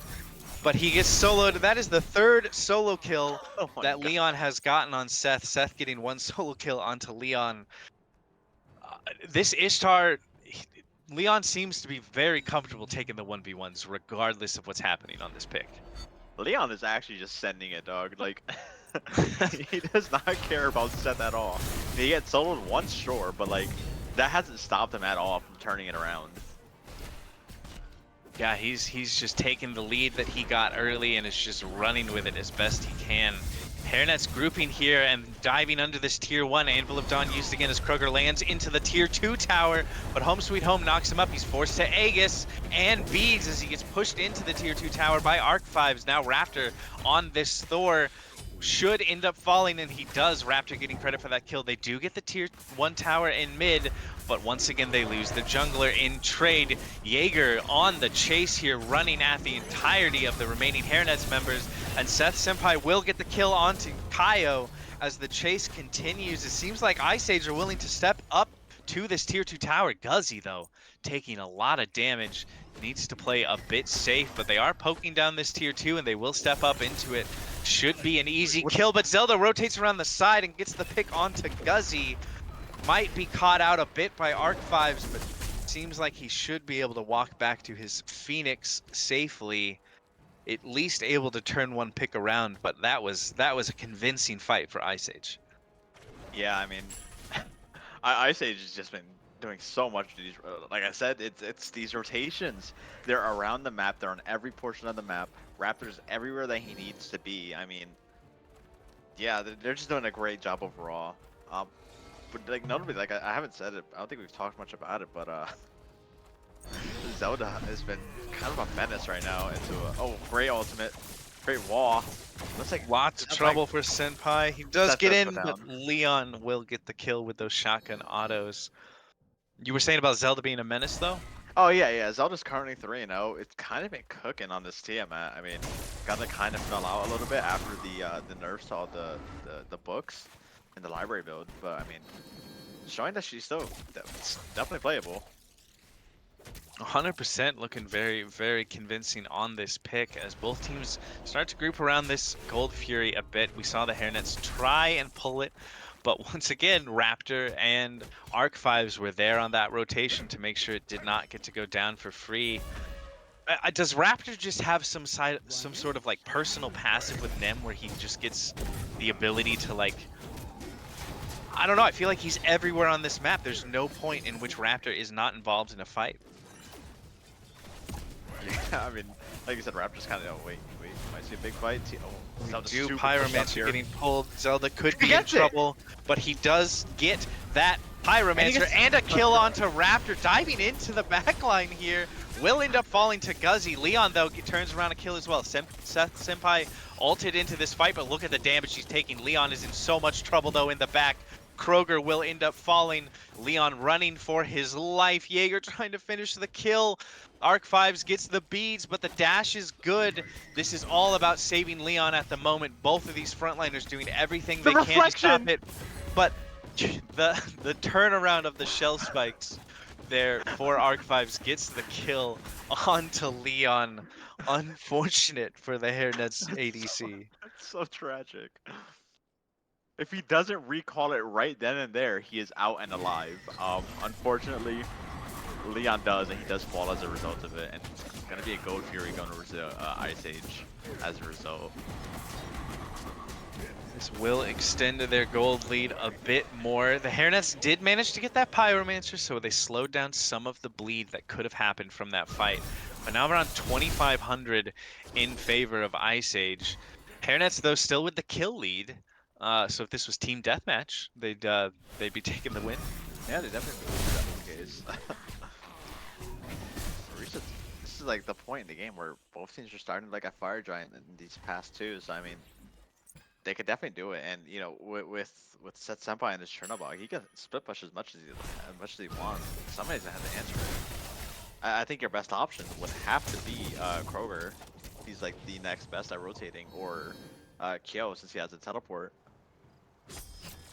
Yeah, it's definitely something they are going to have to keep an eye on, as that they don't have the true answer. They don't have an Apollo or something like that to kind of match what Chernobog will be able to do. I guess their other option would be to, like, once they see him on the map, to just try and get aggressive right away to force out that ultimate and stop his ability to do that split pushing. I think that's the best option to deal with that split push from Chernobog. If they want to split push, then you're gonna force the fight right there and force them out. You're gonna force the ultimate out, and then you can just back out if you want. And that's a big cooldown that's gonna be down for Seth if that's the option that the Hairnets decide to go for. Does look like Seth Senpai is on that split push right now, though, as the rest of the teams group around this Fire Giant pit. We do see that Guzzy went that Prophetic Cloak. He does have it fully stacked with the help of that House passive, allowing him to get that going. So he's going to be hard to deal with, and I feel like we've seen it already as the Fire Giant is pulled by the Hairnets. There's been a couple times, though, where Kroger has landed onto Guzzy and been unable to get the kill with the safety of both Prophetic and the Home Sweet Home ultimate. Hairnets dropping the Fire Giant for the moment. Seth Senpai was backing, but is not. He's close to that Phoenix. It's something that the Hairnets are going to have to keep an eye on. He can't make up his mind if he wants to stay or back, though, as the engage begins here in this fight. The Divine Judgment lands on the Kaio, who now will have his protection stripped, but tanky enough for the moment to still stay alive. Damage onto Jaeger, actually. That was a good little route out of the med from Juan there. Home Sweet Home channeled, throwing the damage into the backline of the Hairnets.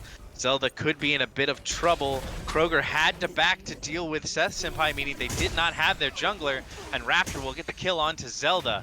Ishtar out used there as well, as Juan and Leon are on the run. Juan very low and will end up falling to Seth Senpai. Leon does turn around the kill, though. Jaeger's low as well, but Kyle can't quite get back into there.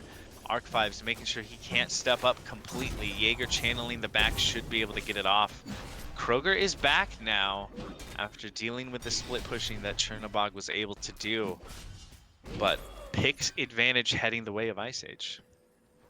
Yeah, 2 for 1. I mean, admittedly, if you're you know, Ice Age, you're not happy to lose your agency because you can't pull this Fire Giant out. But I mean, you're extending your go. Oh, wow, Handful of Dawn lands onto Guzzy. Wall was on the wrong side, unfortunately. Does get the Aegis, the beads Aegis, excuse me, out of Guzzy, who will be less safe for a future engage, if nothing else.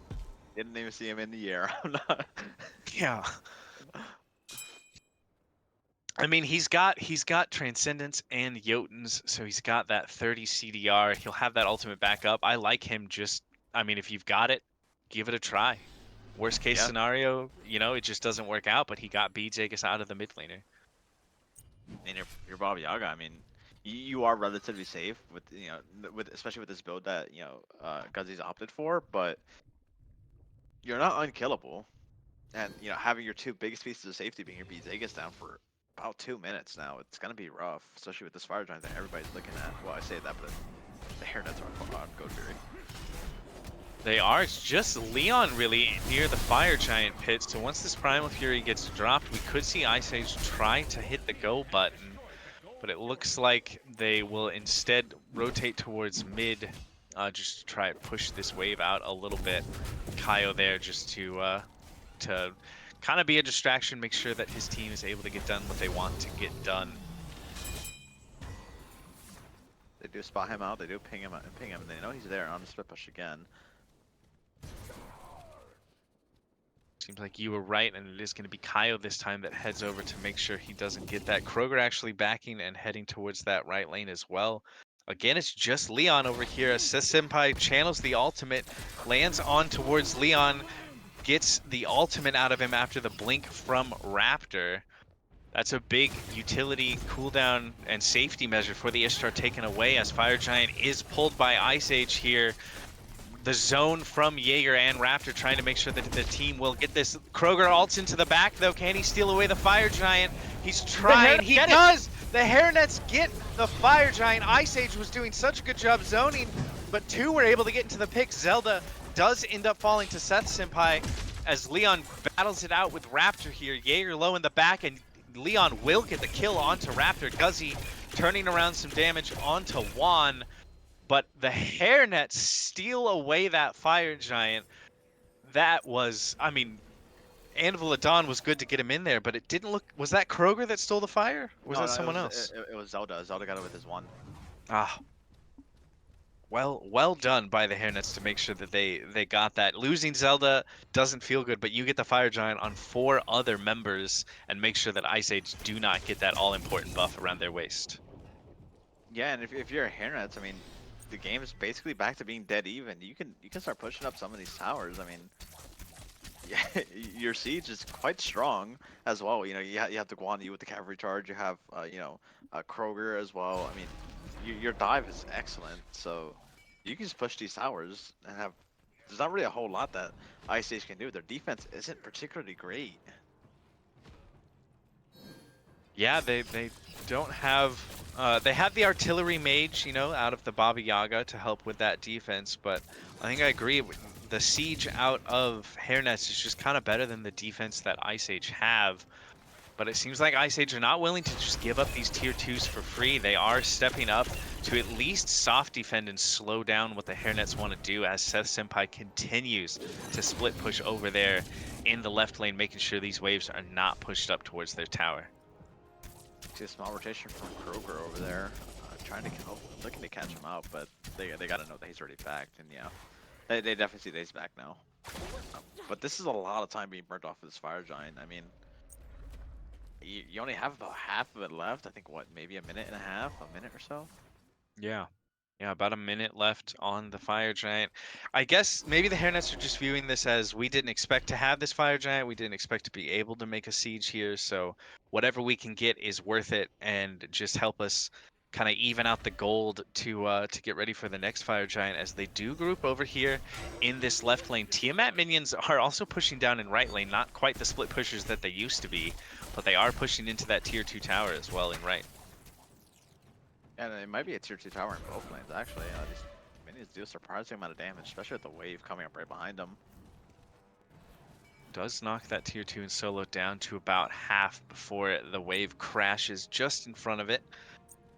But Hairnets are grouping up around this Oni Fury, which will help as well for getting these lanes pushed out and allowing them a bit more breathing room to get this next Fire Giant, which will be enhanced, making it even that more important once again. The Oni Fury is going down. Should just be free for the Hairnets, and it will be. Both teams just looking to reset and start warding up around this Fire Giant. If we get back to another extended Fire Giant dance, who do you feel like has the advantage in that sort of poke sustain battle that we see also often there? Oh, it should absolutely be the Hairnets. Like, they have the conviction from the Guan Yu. They have excellent poke with Tiamat. The long range autos from Leon as well. I mean, their poke and sustain is pretty much better in every way than Ice Age. Did Juan just steal Kroger's speed? Is that what I saw? Did he?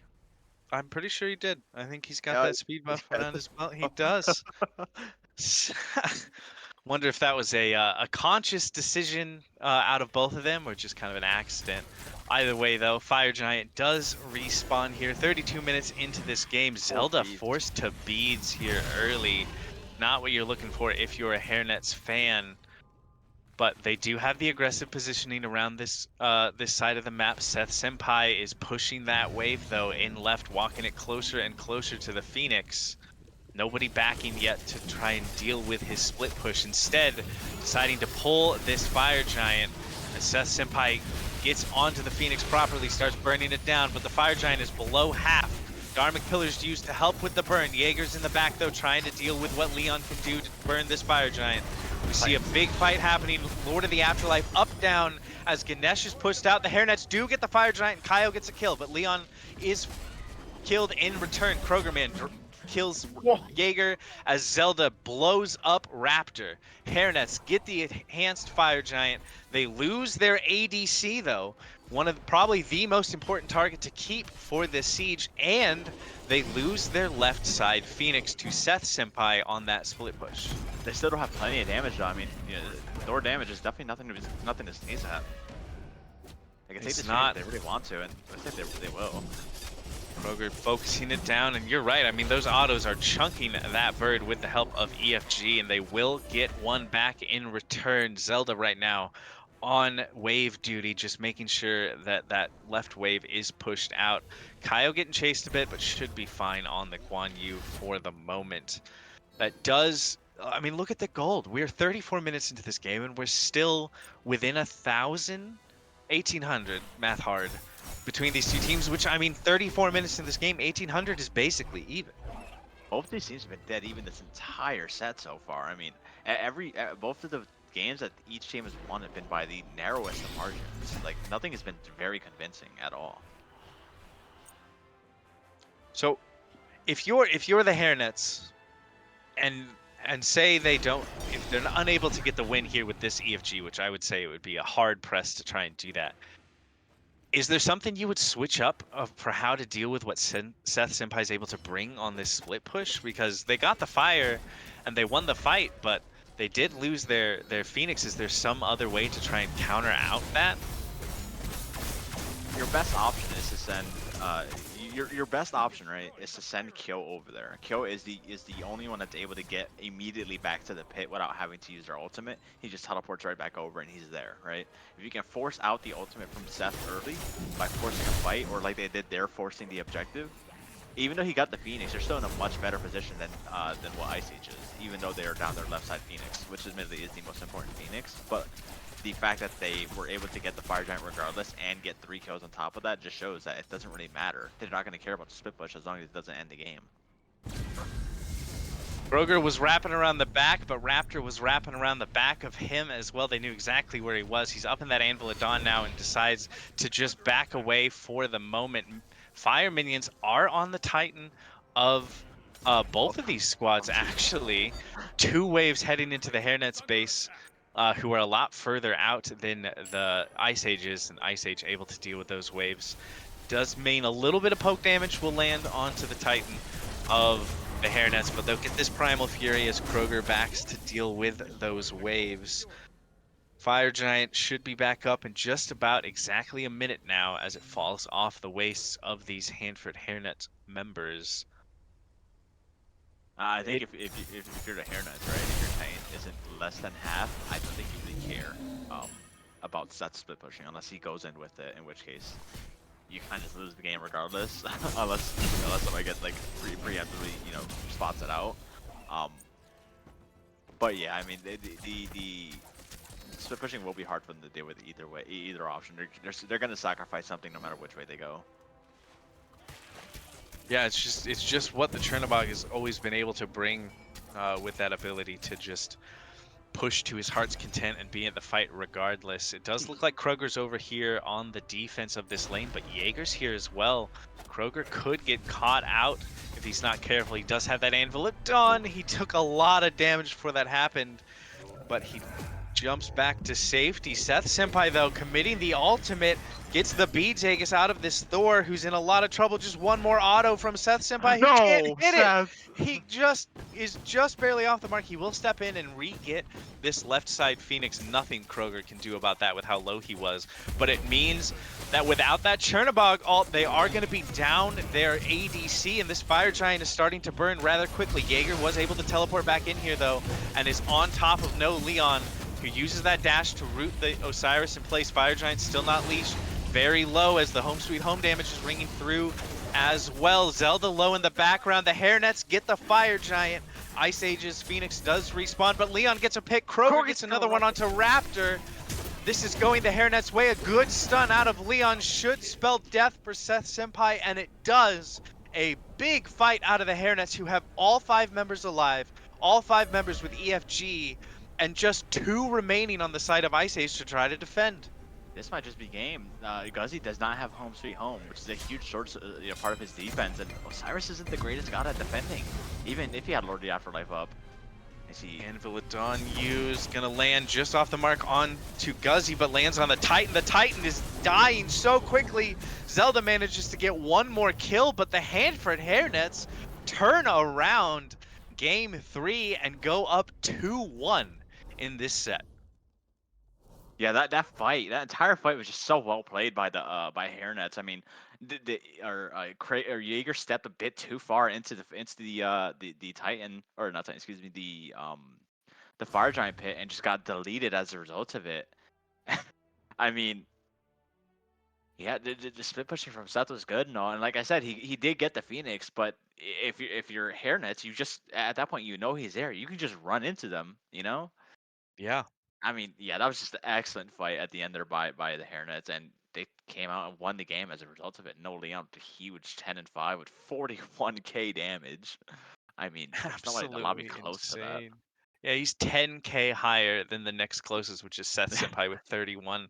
That is, I feel like Ice Age need to take this Ishtar away from him. But he looked good on the Charybdis too, so he's kind of showing that he's in a groove today, and he's somebody that they're gonna have to deal with.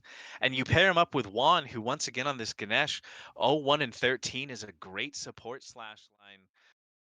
It's just the dual lane from the Hairnets here is on fire right now. Yeah, and we're going through this.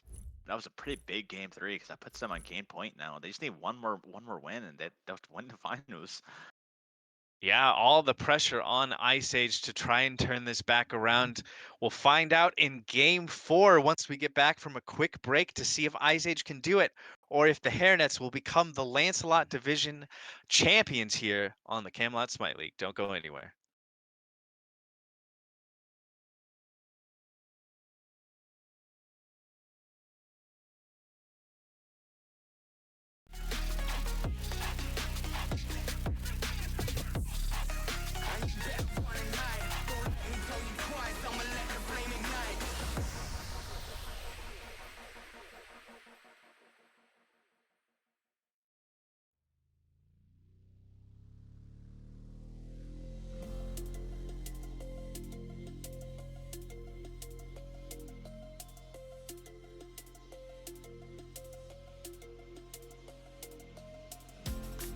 They say that love is blind, but I never trusted sight.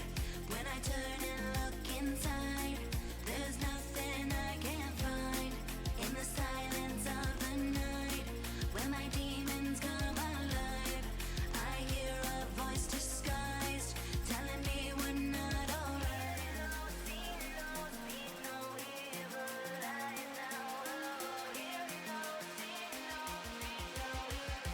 You're always on my mind. On my mind. You're always on my mind.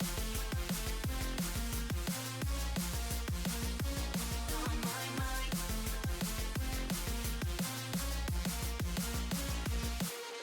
One taste, you can't get enough. One kiss, you feel my love. One taste, you can't get enough. One touch, you feel my love. One taste, you can't get enough. One kiss, you feel my love. One taste, you can't get enough.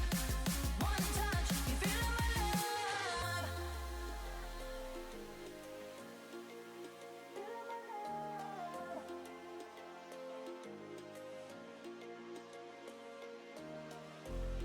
They say that love is blind, but I never trusted sight. When I turn and look inside, there's nothing I can't find. In the silence of the night, when my demons come alive, I hear a voice disguised, telling me we're not alright.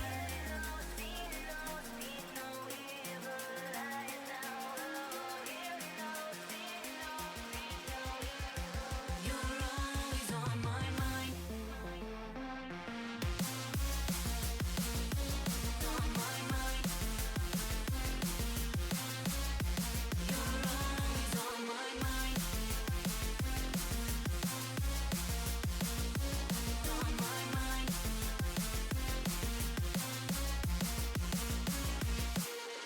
One taste, you can't get enough. One kiss, you feel my love. One taste, you can't get enough. One touch, you feel my love. One taste, you can't get enough. One kiss, you feel my love. One taste, you can't get enough. One touch, you feel my love.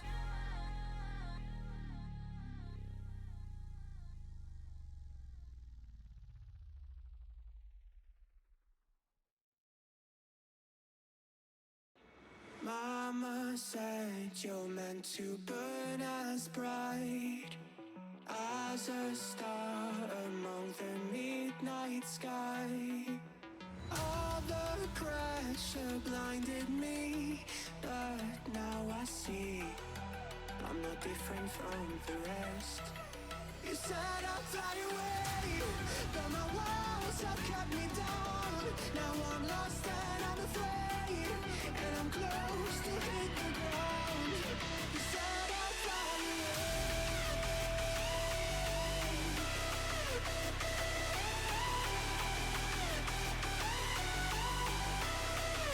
but I'll keep on flying.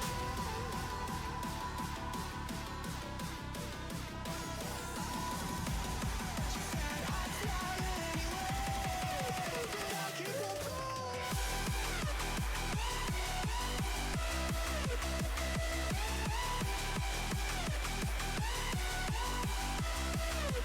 I'll keep on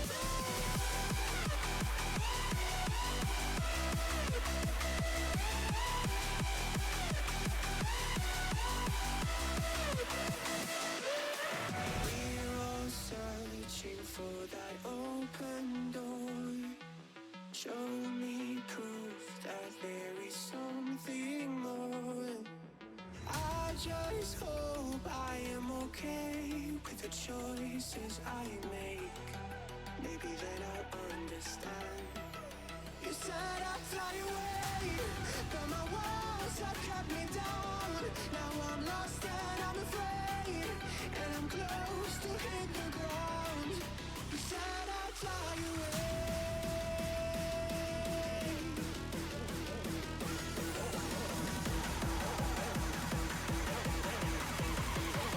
But I keep on falling.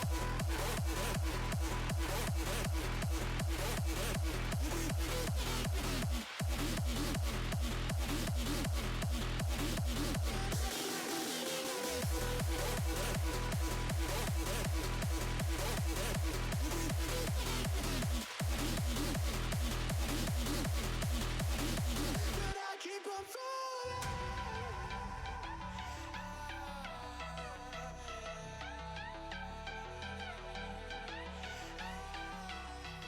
But I keep on falling.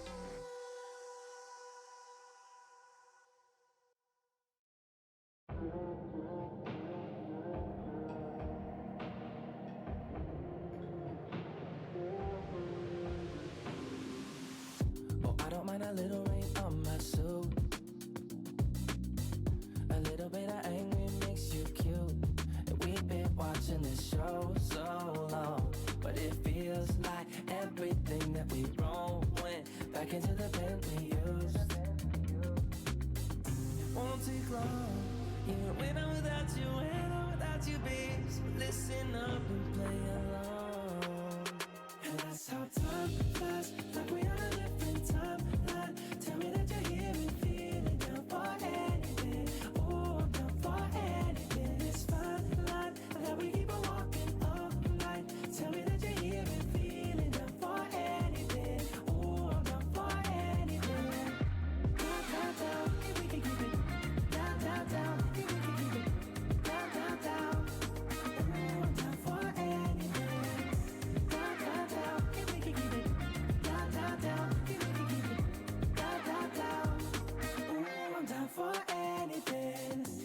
can make a mess inside this booth. You're taking me to places old and new. Sweeter sound than our favorite song. And it feels like every time that it comes on, we just roll on till the day's done and the lights gone. And it won't take long, even when I'm without you, when I'm without you, babe. Listen up and play along, yeah. And that's how time flies, like we on a different timeline. Tell me that you're here and feeling. It is match point here in the Lancelot Division Finals here on the CSL as we get ready to head into game 4. The Hanford Hairnets just need one more game win to become the champions here. Ice Age needing to turn this back around and win 2 straight to get it done. As the bands start coming through, I am so pumped for this game. Are you ready for this next one, Kanade? I'm so ready for it. Might finally be done. No, but yeah, we're getting into game 3 or game 4, excuse me, of this game point set. I mean, you know, before Valhalla, right back in the good old days, there was a curse where, if I remember correctly, it was every team that went undefeated in the regular season lost in the finals or in some portion of the playoffs. Um, I wonder if it's transferred over to Camelot. There's definitely a chance Ice Age needing to turn this around here. Bans standard for what we've seen so far, except for that Ganesh ban. Seems like the Hairnets didn't want that going first They pick will all towards Ice obey Age, so their they take it off the goddess. board, getting rid of Yamoja, Ganesh, and Marticaris, while Ice Age take away Charybdis, the Morrigan, and Susano before locking in that Ishtar first pick, taking away the Charybdis from Leon and the Ishtar via the pick to make sure that he isn't as comfortable because he has been popping off in these first 3 games. Yeah, I agree. I mean, you know, Leon's been such a huge part of the reason why they're in this, game-winning set right here. I mean, and the Ishtar was doing a lot for them in game 2 and 3. They did lose the game 2, but I mean, that was of no fault of him.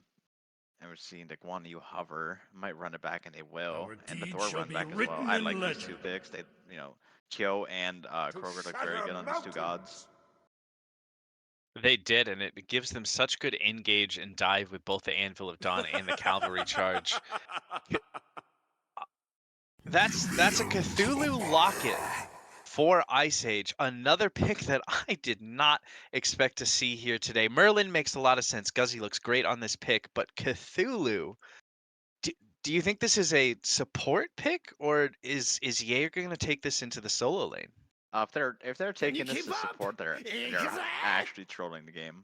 This is absolutely going solo. Cthulhu really fits nowhere else. Excellent team fight as well. I mean, when we get to like these 5v5s, when he starts rotating around, Jaeger will be able to do a lot on this Cthulhu.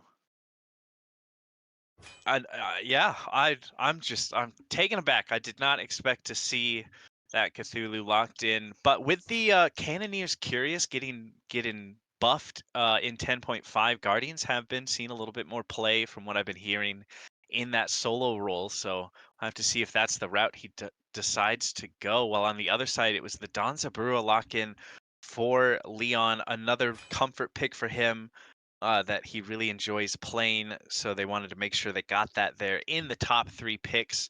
As the second phase of bans start to come through, we have a Tsukiyomi ban once again out of the Hairnets, followed by the Kefri, sticking to what they've been banning. On the other side, Ice Age taking away that Morgan Le Fay and the Baba Yaga, not wanting Zelda to have a comfort pick there in mid. Yeah, I mean they're eliminating a lot of options, but I mean Zelda looked pretty much unstoppable on that Tiamat last game. He did so much for that team. Um, I wouldn't be surprised if he just runs it back. Xing Chen coming out for You're not going Juan. anywhere. Interesting pick. I'll be If I honest. remember right, it's a bit of a Juan special. I think he really likes this really likes this pick. Well, for the first time we see a Listen to Horus my coming out on the set. words. Horus is still super strong. Come, Like we shall he fly got 1 together. nerf to his 3. It went up by what 3 seconds, I believe. But still, Yeah. like the early game pressure that you get from Horus is insane. Yeah, Horus Ishtar is just gonna have near infinite pressure in the dual lane for Ice Age, so they've really set themselves up for success. And it's the Hunbats lock in for Raptor. Once again, it seems like they're very much prioritizing this sort of team fight focused draft here, which with how long we've been dancing around Fire Giants and how important those fights have been, I like this pickup. When you have the Cthulhu, you have the Merlin for that AoE damage, and the Hunbats with the Fear No Evil, I feel like they have a very good 5-man fight. Yeah, and on the other side so far, I mean, the biggest question mark I have for this Hairnets draft is just Jingchen. I know it's a staple of like of wands, like it's a god that he looks good on, but I don't really know what it brings to a team fight outside of the ultimate. He doesn't peel particularly well. Um, he has decent setup, but at that point you're leaving your backline behind to try and set up for to try and make a play with your ultimate. Whirlwind of Rage State was strong, but I don't know if it's strong enough to. Okay, Eshamber. It's strong, but I don't know if it's strong enough to warrant giving up or not going for other picks. Locking in the None will flee my Persephone is grasp. Zelda. I feel like he looked so much better on the Tiamat. The Persephone did better than I expected it to. I know it's a god that he likes, but the Tiamat brought so much to those fights. I wonder if this is just he feels more comfortable on the Persephone, and this is being, match point for them, just wanting to make sure they all are feeling good on the gods that they've chosen. Maybe. I mean, we saw the Ganesha get banned. That was a god that pretty much both the teams were like really contesting over, and both looked good on. Um, but this Persephone, I mean, she looked all right in game two. Like you said, did better than I was expecting, but overall didn't really bring a whole lot. Um, yeah, I mean, it's interesting choice here. I'm not opting to run back to Tiamat. Have to see if it works out in their favor. Some kind of spicy picks on both sides here with that Cthulhu lock-in for Jaeger and the Xingqian Persephone for the Hairnets. Taking a look at all 5 on either side, do you think this is the game where the Hairnets can put it away and win the finals, or do you think Ice Age will push us to a game 5? If we're looking at just drafts, I think we're going to a game 5. Yeah, I mean, the front line for Ice Age is just so strong. Yeah, you have the Cthulhu and the bats. You have so much control around team fights. This is going to be a really hard one for the Hairnets to try and win. Have to see if they're able to get the job done as we get ready here to hop into this important game 4. I am curious to see how the Guan Yu versus Cthulhu matchup goes in solo. I feel like both of these solo laners have been extremely impactful in these first 3 games so far. And so whichever one can come out ahead in the laning phase is going to be... I feel like they're going to be able to rotate into these fights and bring a lot of advantage. Is there one that you feel like is going to get that edge there in the solo lane? So early game Cthulhu isn't the greatest up until he gets the Pythax piece done, if that's what Jaeger's gonna opt to go for. But up until he gets that done, he's just not really gonna be able to contest a whole lot of what Kyo's gonna be able to do in lane. So initially, I think this Guan Yu will have the advantage in the early portions up until we get towards these team fights. Definitely.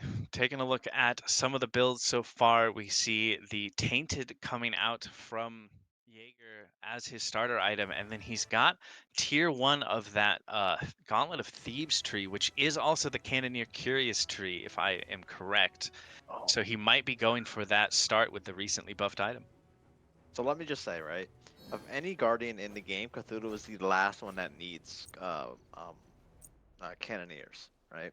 Cannoneers got very buffed, but it's not an item that Cthulhu needs at all. I'd much rather he would just rush Pythags. It's a big power spike, and it's a lot of damage that he gets online early. But I guess I can see why, people would think that the Curious is the better option starting. Cthulhu doesn't really have many problems clearing. until you get, once he hits like level 4, his career is like basically fine. Doesn't have to worry about it. But yeah, I mean, it's not the worst option you can go for, I guess. I'm just not the biggest fan of it personally. Well, we'll wait and see if that ends up working out for him as these teams finish off clearing their initial buffs. Ishtar now in the hands of Seth Senpai with this Horus. We were talking about it during picks and bans. They should have extremely good pressure. But I know Leon is very, very confident on this Danzaburou, and I feel like it's not something that we should count out as just barely not enough damage onto Guzzy. The engage from Kroger there on that Thor gets Guzzy well below 50 HP, just now starting to tick back up with pots and HP 5. That was too close for comfort if you are the Squirrelin. I think he had like 40 HP or something left of his name. It barely squeezes out. Very much the aggression focused for the Hairnets in the mid lane right now, using how good Thor can be in the early game to try and get a pick there.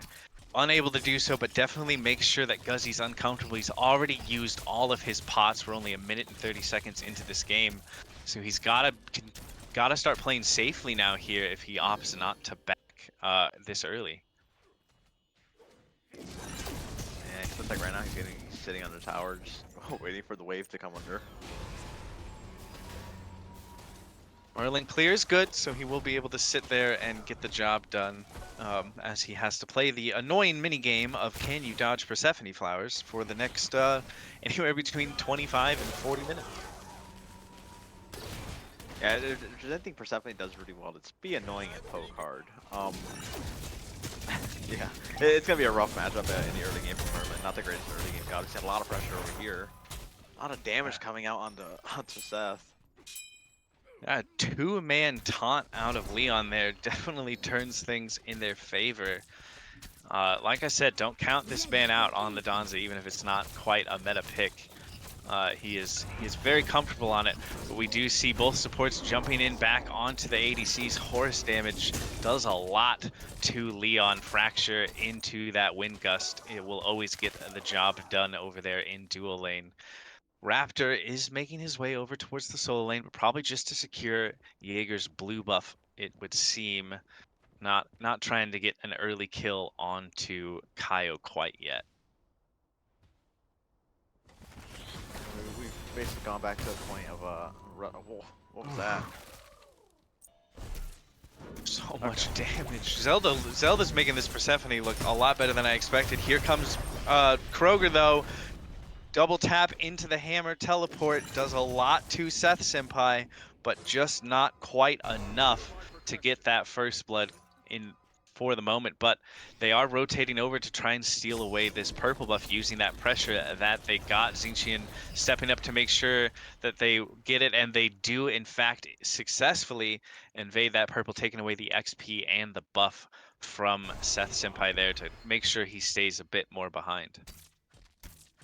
Yeah, it's just a really good rotation from Kroger. Gets the beads and gets a successful invade off. I mean, that's high value right there. Also, I think Kaio did get his blue taken, if I'm not mistaken. He could have it around his belt, and it's just showing the silver buff instead. But he does in fact have it. All right. So Kaio's still able to get those blue buffs, which was so hard in those first 2 games. Probably happy to have it. Fear no evil though onto Zelda. Could be first blood right here. Sacred Monkey toss doesn't get it good enough power. Getting that last hit onto Raptor. Zelda didn't get the assist either for that one. Zelda did not get the assist. If he had turned around and just autoed him once, he would have got kill credit. But he did not. So Kroger coming in just off the mark with the Anvilodon. The wall not quite connecting either, but trying to keep the pressure onto Guzzy here in mid. First blood goes to the mid tier 1 tower though. It's just very unfortunate for Raptor. You know, overestimated the amount of damage he does in the early. He's going Transcendence, doesn't even have the item finished. Yeah, it's not the start you want, and it should just be. No, he doesn't have to. Well, the ult! Zelda gets first blood onto Guzzy there. Nice ultimate to finish off that kill after Kroger set it up with some good damage and CC. This Merlin has been under constant pressure, and it just almost feels right with how hard they've been trying that he is the one who drops for first blood. Yeah, I mean, that was fantastic ultimate from Zelda. I mean, very easy ultimate to miss, but his mark was there. You know, landed true, and he got the kill on it. And first blood does go to him. But yeah, Kroger's been putting a lot of pressure in this mid lane, especially on this Merlin. I mean, I don't think Guzzy's had a chance to just sit in lane alone with you know, with Zelda. He really hasn't. I mean, Merlin so good in that late game as we see the Donza rocket coming in here from Leon. Stun not quite there. Seth able to get away with a good use of the ultimate and the dash. Should be able to stay safe, but his purple is up, and we do see Juan back on the rotation, stepping into that purple pit. Kroger rotating over as well. They have the timer on that purple buff, and they're making sure that Seth does not get his buff or the experience for it. But a counter rotation out of Ice Age, not quick enough. Purple goes the way of the Hairnets, and Ice Age just back up to pick up their green. Might be a green invade. Oh, when it does go to Kroger as well. Kroger's doing so much of these rotations right now. He really is just making sure that he is where he needs to be to apply pressure as much as possible. That is the second purple buff he's been there to make sure goes their way. He got that green buff. He's been all over Guzzy in the middle. He's making this Thor look really good here in the early game. Yep. Yeah. Notably, nobody's made a rotation over to solo. Both, you know, solo laners just being left alone to do their own thing. As I say that though, Raptors on that side of the map might be looking for a gank on the kill. He does have the Fear No Evil up, and Kaio is pretty low here as he starts to back up. Sees Raptor though and gets onto the horse cavalry charge back underneath the tower. Should be safe, but Kroger's here on the rotation. Doesn't have a lot of mana, but is around to make sure that Kaio does not get overwhelmed, and should be nothing more doing here in that solo lane as both junglers and solo laners just return back to farm. And looks like once again the game's still back down again. I say that Fear No Evil coming out on the Raptor. Yeah, kill does go down. Raptor does get the kill. Yeah, both ults there used to make sure that Kaio does end up falling. Seth putting a lot of pressure onto Leon over here, using those snipe autos to get some more damage and force him back behind the tower. Leon, though, with no fear, he knows Kroger man is near on the rotation.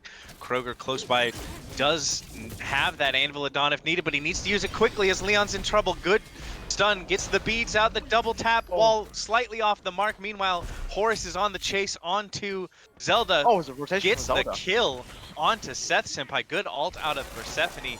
Leon is still alive, and now it could be Arc 5 soon is in a bit of trouble.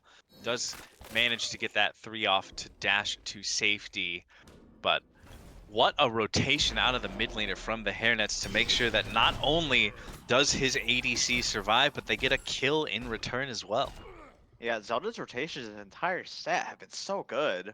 I mean, especially these early rotations. The last game, he made a rotation over to the dual lane and was rewarded for it with first blood. And you know, here we are once again. He gets a kill onto his Seth.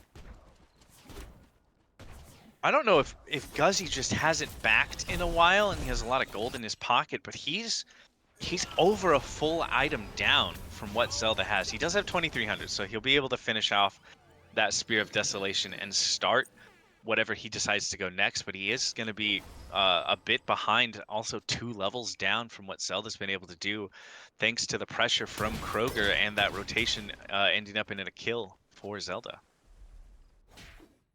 Yeah, he's definitely been having a bit of trouble farming and keeping up with Zelda.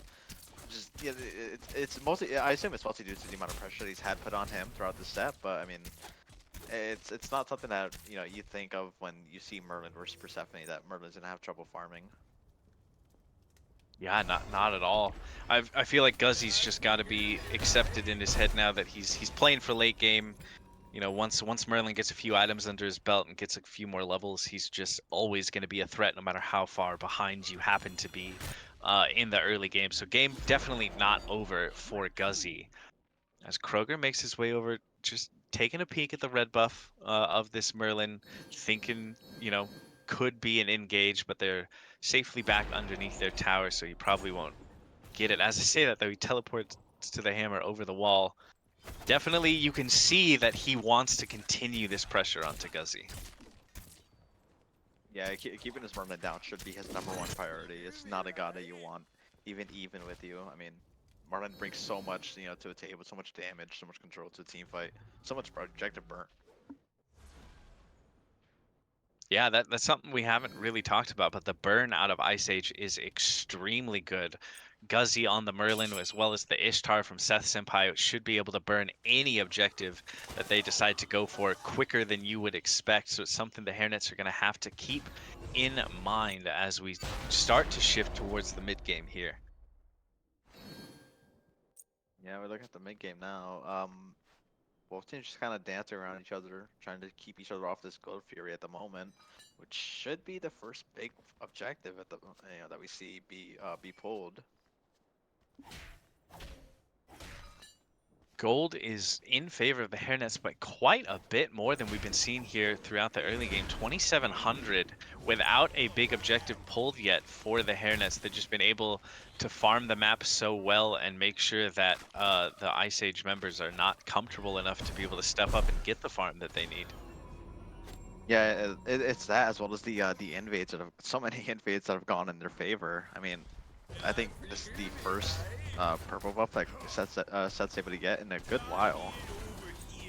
Yeah, that was Raptor making the rotation to make sure he gets it. Kroger trying to jump into the back there. Doesn't look like they were able to secure the shield buff. Are the Hairnets. The Ice Age managing to pick that one up. As we see some poking here in the mid lane. Raptor is nearby, but the focus in for the Hairnets is Seth Senpai now. That is his beads getting forced by the rotation out of Kroger, so he'll be much less safe here for the next couple minutes. Yeah, Kroger's been doing a great job making sure everybody's beats are on cooldown. Nobody really has any actives available because he's just in the air, you know, Anvil Dawn dropping it right on top of their heads every time, forcing out those big cooldowns. Taking a quick look at builds. Zelda's really liking this double spear start. He's been doing it on most of the gods that he's played in the set so far, if I remember correctly, going Deso into Magus. It seems like he's moving into the Staff of Mirrodin for his next item. How do you feel about that on a Persephone? I'll be honest, I don't remember what the passive for Staff of Mirror. I know it's a big damage boost overall, but I don't remember. I remember the old passive where you got like 80% CDR. I don't remember that. I don't know what the new passive is. It's big damage boost as the Oh, rocket is solo going to kill. get used here. We could see a solo kill, but he accidentally hits the wall instead, trying to chase out now, but Ishtar ult should be good enough to back him away. Instead, the focus on the Hairnets is this Gold Fury, and they are starting to burn it quickly down below a third, and it should go their way for free. Poking out Seth was enough to make sure that they got that first objective of the game. It seems like Ice Age instead deciding they'll just take the Pyromancer in trade, trying to make sure that this lead doesn't snowball too hard for the Hairnets. Yeah, and it's typically what you'll be seeing when it comes to these objectives. One team gets one gets the other. Last game was a bit of a, you know, the difference between that, but I mean, overall, it's not the worst we could possibly make. The Gold Fury is worth a bit more, and you see that in the gold lead that, you know, the Hairnets have continued to push up just about 3.5K now. Definitely working out in the Hairnets' favor thus far. Seth Senpai's purple is up, and look where Kroger is. He's back on the rotation trying to make sure, and he doesn't get it. That was close with the wall.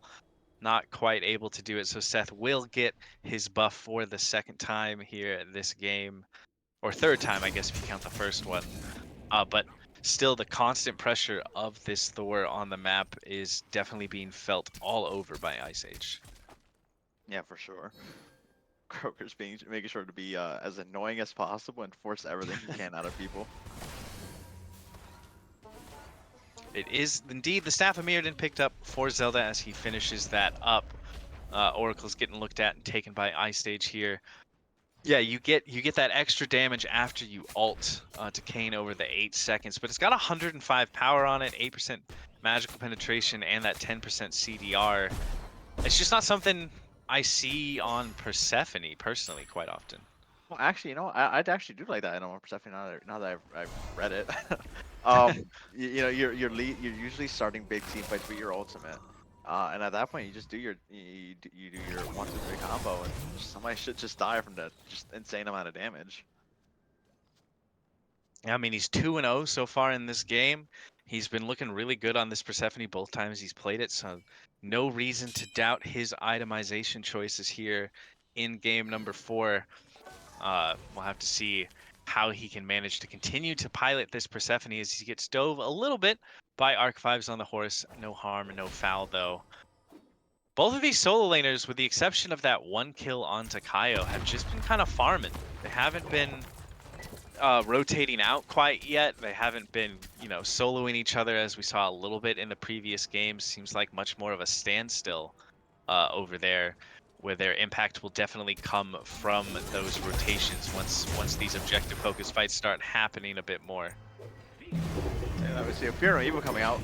Is he done? Oh, he does go down. Oh, I thought he dropped it. Okay. Yeah. Raptor does get the kill on the Kroger had beads up, didn't he? Yeah, he had beads. Interesting they're not using there. I wonder why he held on to the beads for so long there. Yeah, and trying to channel the Anvil of Dawn when you're already so low is always a bit risky. Must have not had the hammer teleport to get out. It was his last resort, but like you said, he had beats and Aegis available. Could have tried to use those and opted not to. Ends up falling. Oh, 1 and 2 so far, but still letting his pressure be known on the map, even with that unfortunate death there in the Fire Giant pit. Yeah, I mean, at the end of it, you get a big cooldown off of Raptor. You do fall behind a good bit and go in level now, though. You know, I'm pretty sure Raptor's about half a level up on him, almost a full. Yeah. No, though, actually, they're pretty much even. So, I guess it doesn't really mean that much then. Looks like the Hairnets are aggressively positioning around this Gold Fury. Going to be an Oni Fury that just now spawns up. Good ward vision, I guess, out of the Hairnets to be able to catch Raptor through the wall there with that combo. Anvil of Dawn getting charged now by Kroger as he wants to make sure that this Oni Fury goes the way for the Hairnets. Good Persephone ult as well. Sets up for Ice Age to steal the actual the Fury. And Jaeger getting a double kill out of nowhere. I thought this was going to go in Hairnet's favor easily, but Ice Age with that rotation out of Jaeger, get the Oni Fury, get 2 picks, and turn things back in their favor quite a bit. Kroger might need to be a little bit careful under this tier 1 with 4 people looking at it. They are going to step up and they're just going to take this tier 1 tower in duo for free. Kaio not making the rotation there, instead proxying out the wave over in solo, costs his team quite a bit there in that fight. Is he gonna get soloed? Wait, hold on. They're playing Ring Around Rosie at the moment. Does so much damage. Bees out of the Merlin. He does with the auto from Persephone. He had it, I don't know if it was a fat finger Aegis or a purposeful Aegis, but he did use the Aegis there towards the beginning of when we cut over to that fight. But getting the solo kill onto Guzzy, showing us that this Persephone, maybe we should start to talk a little bit better about it in the future if it's in Zelda's hands. I think if you're Hairnets right now, your win condition at this point is definitely Zelda. He's bringing so much. He's doing so much damage right now at this point in the game. I mean, you have to keep him alive and make sure let him do what he needs to make sure that he can bring your team to a win until Leon can start rotating with you guys and grouping with you all. Yeah, both teams now. We are 19 minutes in, so we're over on this Fire Giant side of the map. Anvil of Dawn getting channeled. Will he land on anybody? He does land onto the Hunbats, and can he get the kill? Good Fear No Evil, but the beads are there. Kaio gets that kill. Meanwhile, Zelda gets one onto Senpai as Jaeger is ulting here. Guzzy turns around the kill onto Zelda. Jaeger is buying so much space with this Cthulhu while chasing out Juan on this Xing Qian, but it could be Kyle the one in trouble. Dashes through the Cthulhu route and should be able to get out safely. A 1 for 2 in favor of the Hairnets, but shutting down Zelda is a big pick, especially considering it went to Guzzy on the Merlin. Yeah, that was a big rebound for Guzzy there to get that kill credit. I mean, it's a fight that started because Leon was on the other side of the map pushing. Seth was able to go over to that side, to the Fire Giant side of the map, the solo side, and I'm pretty sure he died, but he was able to get enough damage out to where Jaeger could clean up and split the team fight as much as it was. Yeah, Jaeger has been making this Cthulhu look really good. He's level 19 at the moment, top in the lobby, 2-0-2, and a well into his build, I should say. Definitely making that impact out of the solo lane now that the rotations are starting to happen. It's just so hard to deal with him once he heads up into that ultimate. Yeah, and the Hairnets don't have like an immediate answer for him. I mean, there's no nemesis, there's nothing like that on this side of the Hairnets to deal with this giant Cthulhu ultimate that's gonna be disrupting every single team fight. Yeah, it seems like they're gonna have to come up with some sort of answer for it. Juan either somehow has the Gilgamesh passive on this Xing Qian, or just changing his mind about what he wants to build, picking up 2 tier 1 items there. As Kaio could be in a lot of trouble here, taking a ton of damage, uses that Cavalry Charge to try and get out. Anvil of Dawn in the background, though, gets the BJ, gets out of Merlin. Guzzy on the run and will get out with the help of his Horus. Meanwhile, the chase is still on, but Kroger will get Seth Senpai in the back somewhere. Jaeger's buying infinite space, diving that tier 1 while we see the fight here in the jungle. Kroger's still with a lot of health and a lot of mana, but now it seems like Juan's the one chasing out Jaeger, who's gotten low here and is trying to get away from this Hairnet squad, all the while Leon taking out this mid-tier 1 tower. While the fight continues, that's beads out of Raptor on the Hunbats as the tier 1 tower does end up falling. Kaio drops, but they trade out for Seth Senpai. Do you think that's more worth it for the Hairnets? Oh, absolutely, yeah. Putting the ADC down, it was already 2 levels down to begin with. I mean, yeah, that's always gonna be worthwhile for the team that gets the kill on that ADC. I mean, as long as you don't lose everybody, which you lost in that engagement was your solo laner, it's absolutely fine. I don't think Kyo's mad about that at all. He kind of stepped up a bit too far for that fight to start to begin with, and lost about 90% of his HP. But yeah, I mean, at the end of it, you're not mad at that trade at all. Gold Fury has respawned as Anvil of Dawn lands onto Raptor, who will get popped by Kroger Man now. It is this Horus who's in a lot of trouble. Leon is here as well. He's in the middle of 4 members. Is Archetypes, but a good dash will get him out. Cavalry Charge coming in, trying to keep the chase going, but not going to be able to make it fully. Jaeger gets walled off as the rest of the Hairnets are looking at this Fury in the background. It's a Gold Fury this time, and they will get this one for free as Kaio zones away the rest of the Ice Age squad, pulling that gold lead to right around 4,000 or so in favor of Ice Age, or of Hairnets, excuse me. Almost 5,000 gold. It is 5,000 now with that Gold Fury. Yeah, the Hairnets are just playing this so well. They're pulling back appropriately as they should be and not overstepping. They're just doing a great job overall with these objective pulls as well. Guzzy working his way up the damage charts, now only behind Zelda, so he's managed to come back a bit from that rough early start. Kroger looking at Seth Senpai a little bit there, but unable to get it done as the Pyromancer does go the way of the Hairnets. Jaeger was doing his best to try and secure it for his squad. Anvil of Dawn used just to get out by Kroger, so big cooldown used there, but he does have 30% CDR into the build already, so it will be up relatively shortly. 24 minutes into this game now, this Fire Giant has got to be the focus for both of these squads. We've seen a lot of Fire Giant dancing between the two of them. Which squad do you like having the better shot to try and turn that dance in their favor around this Fire Giant?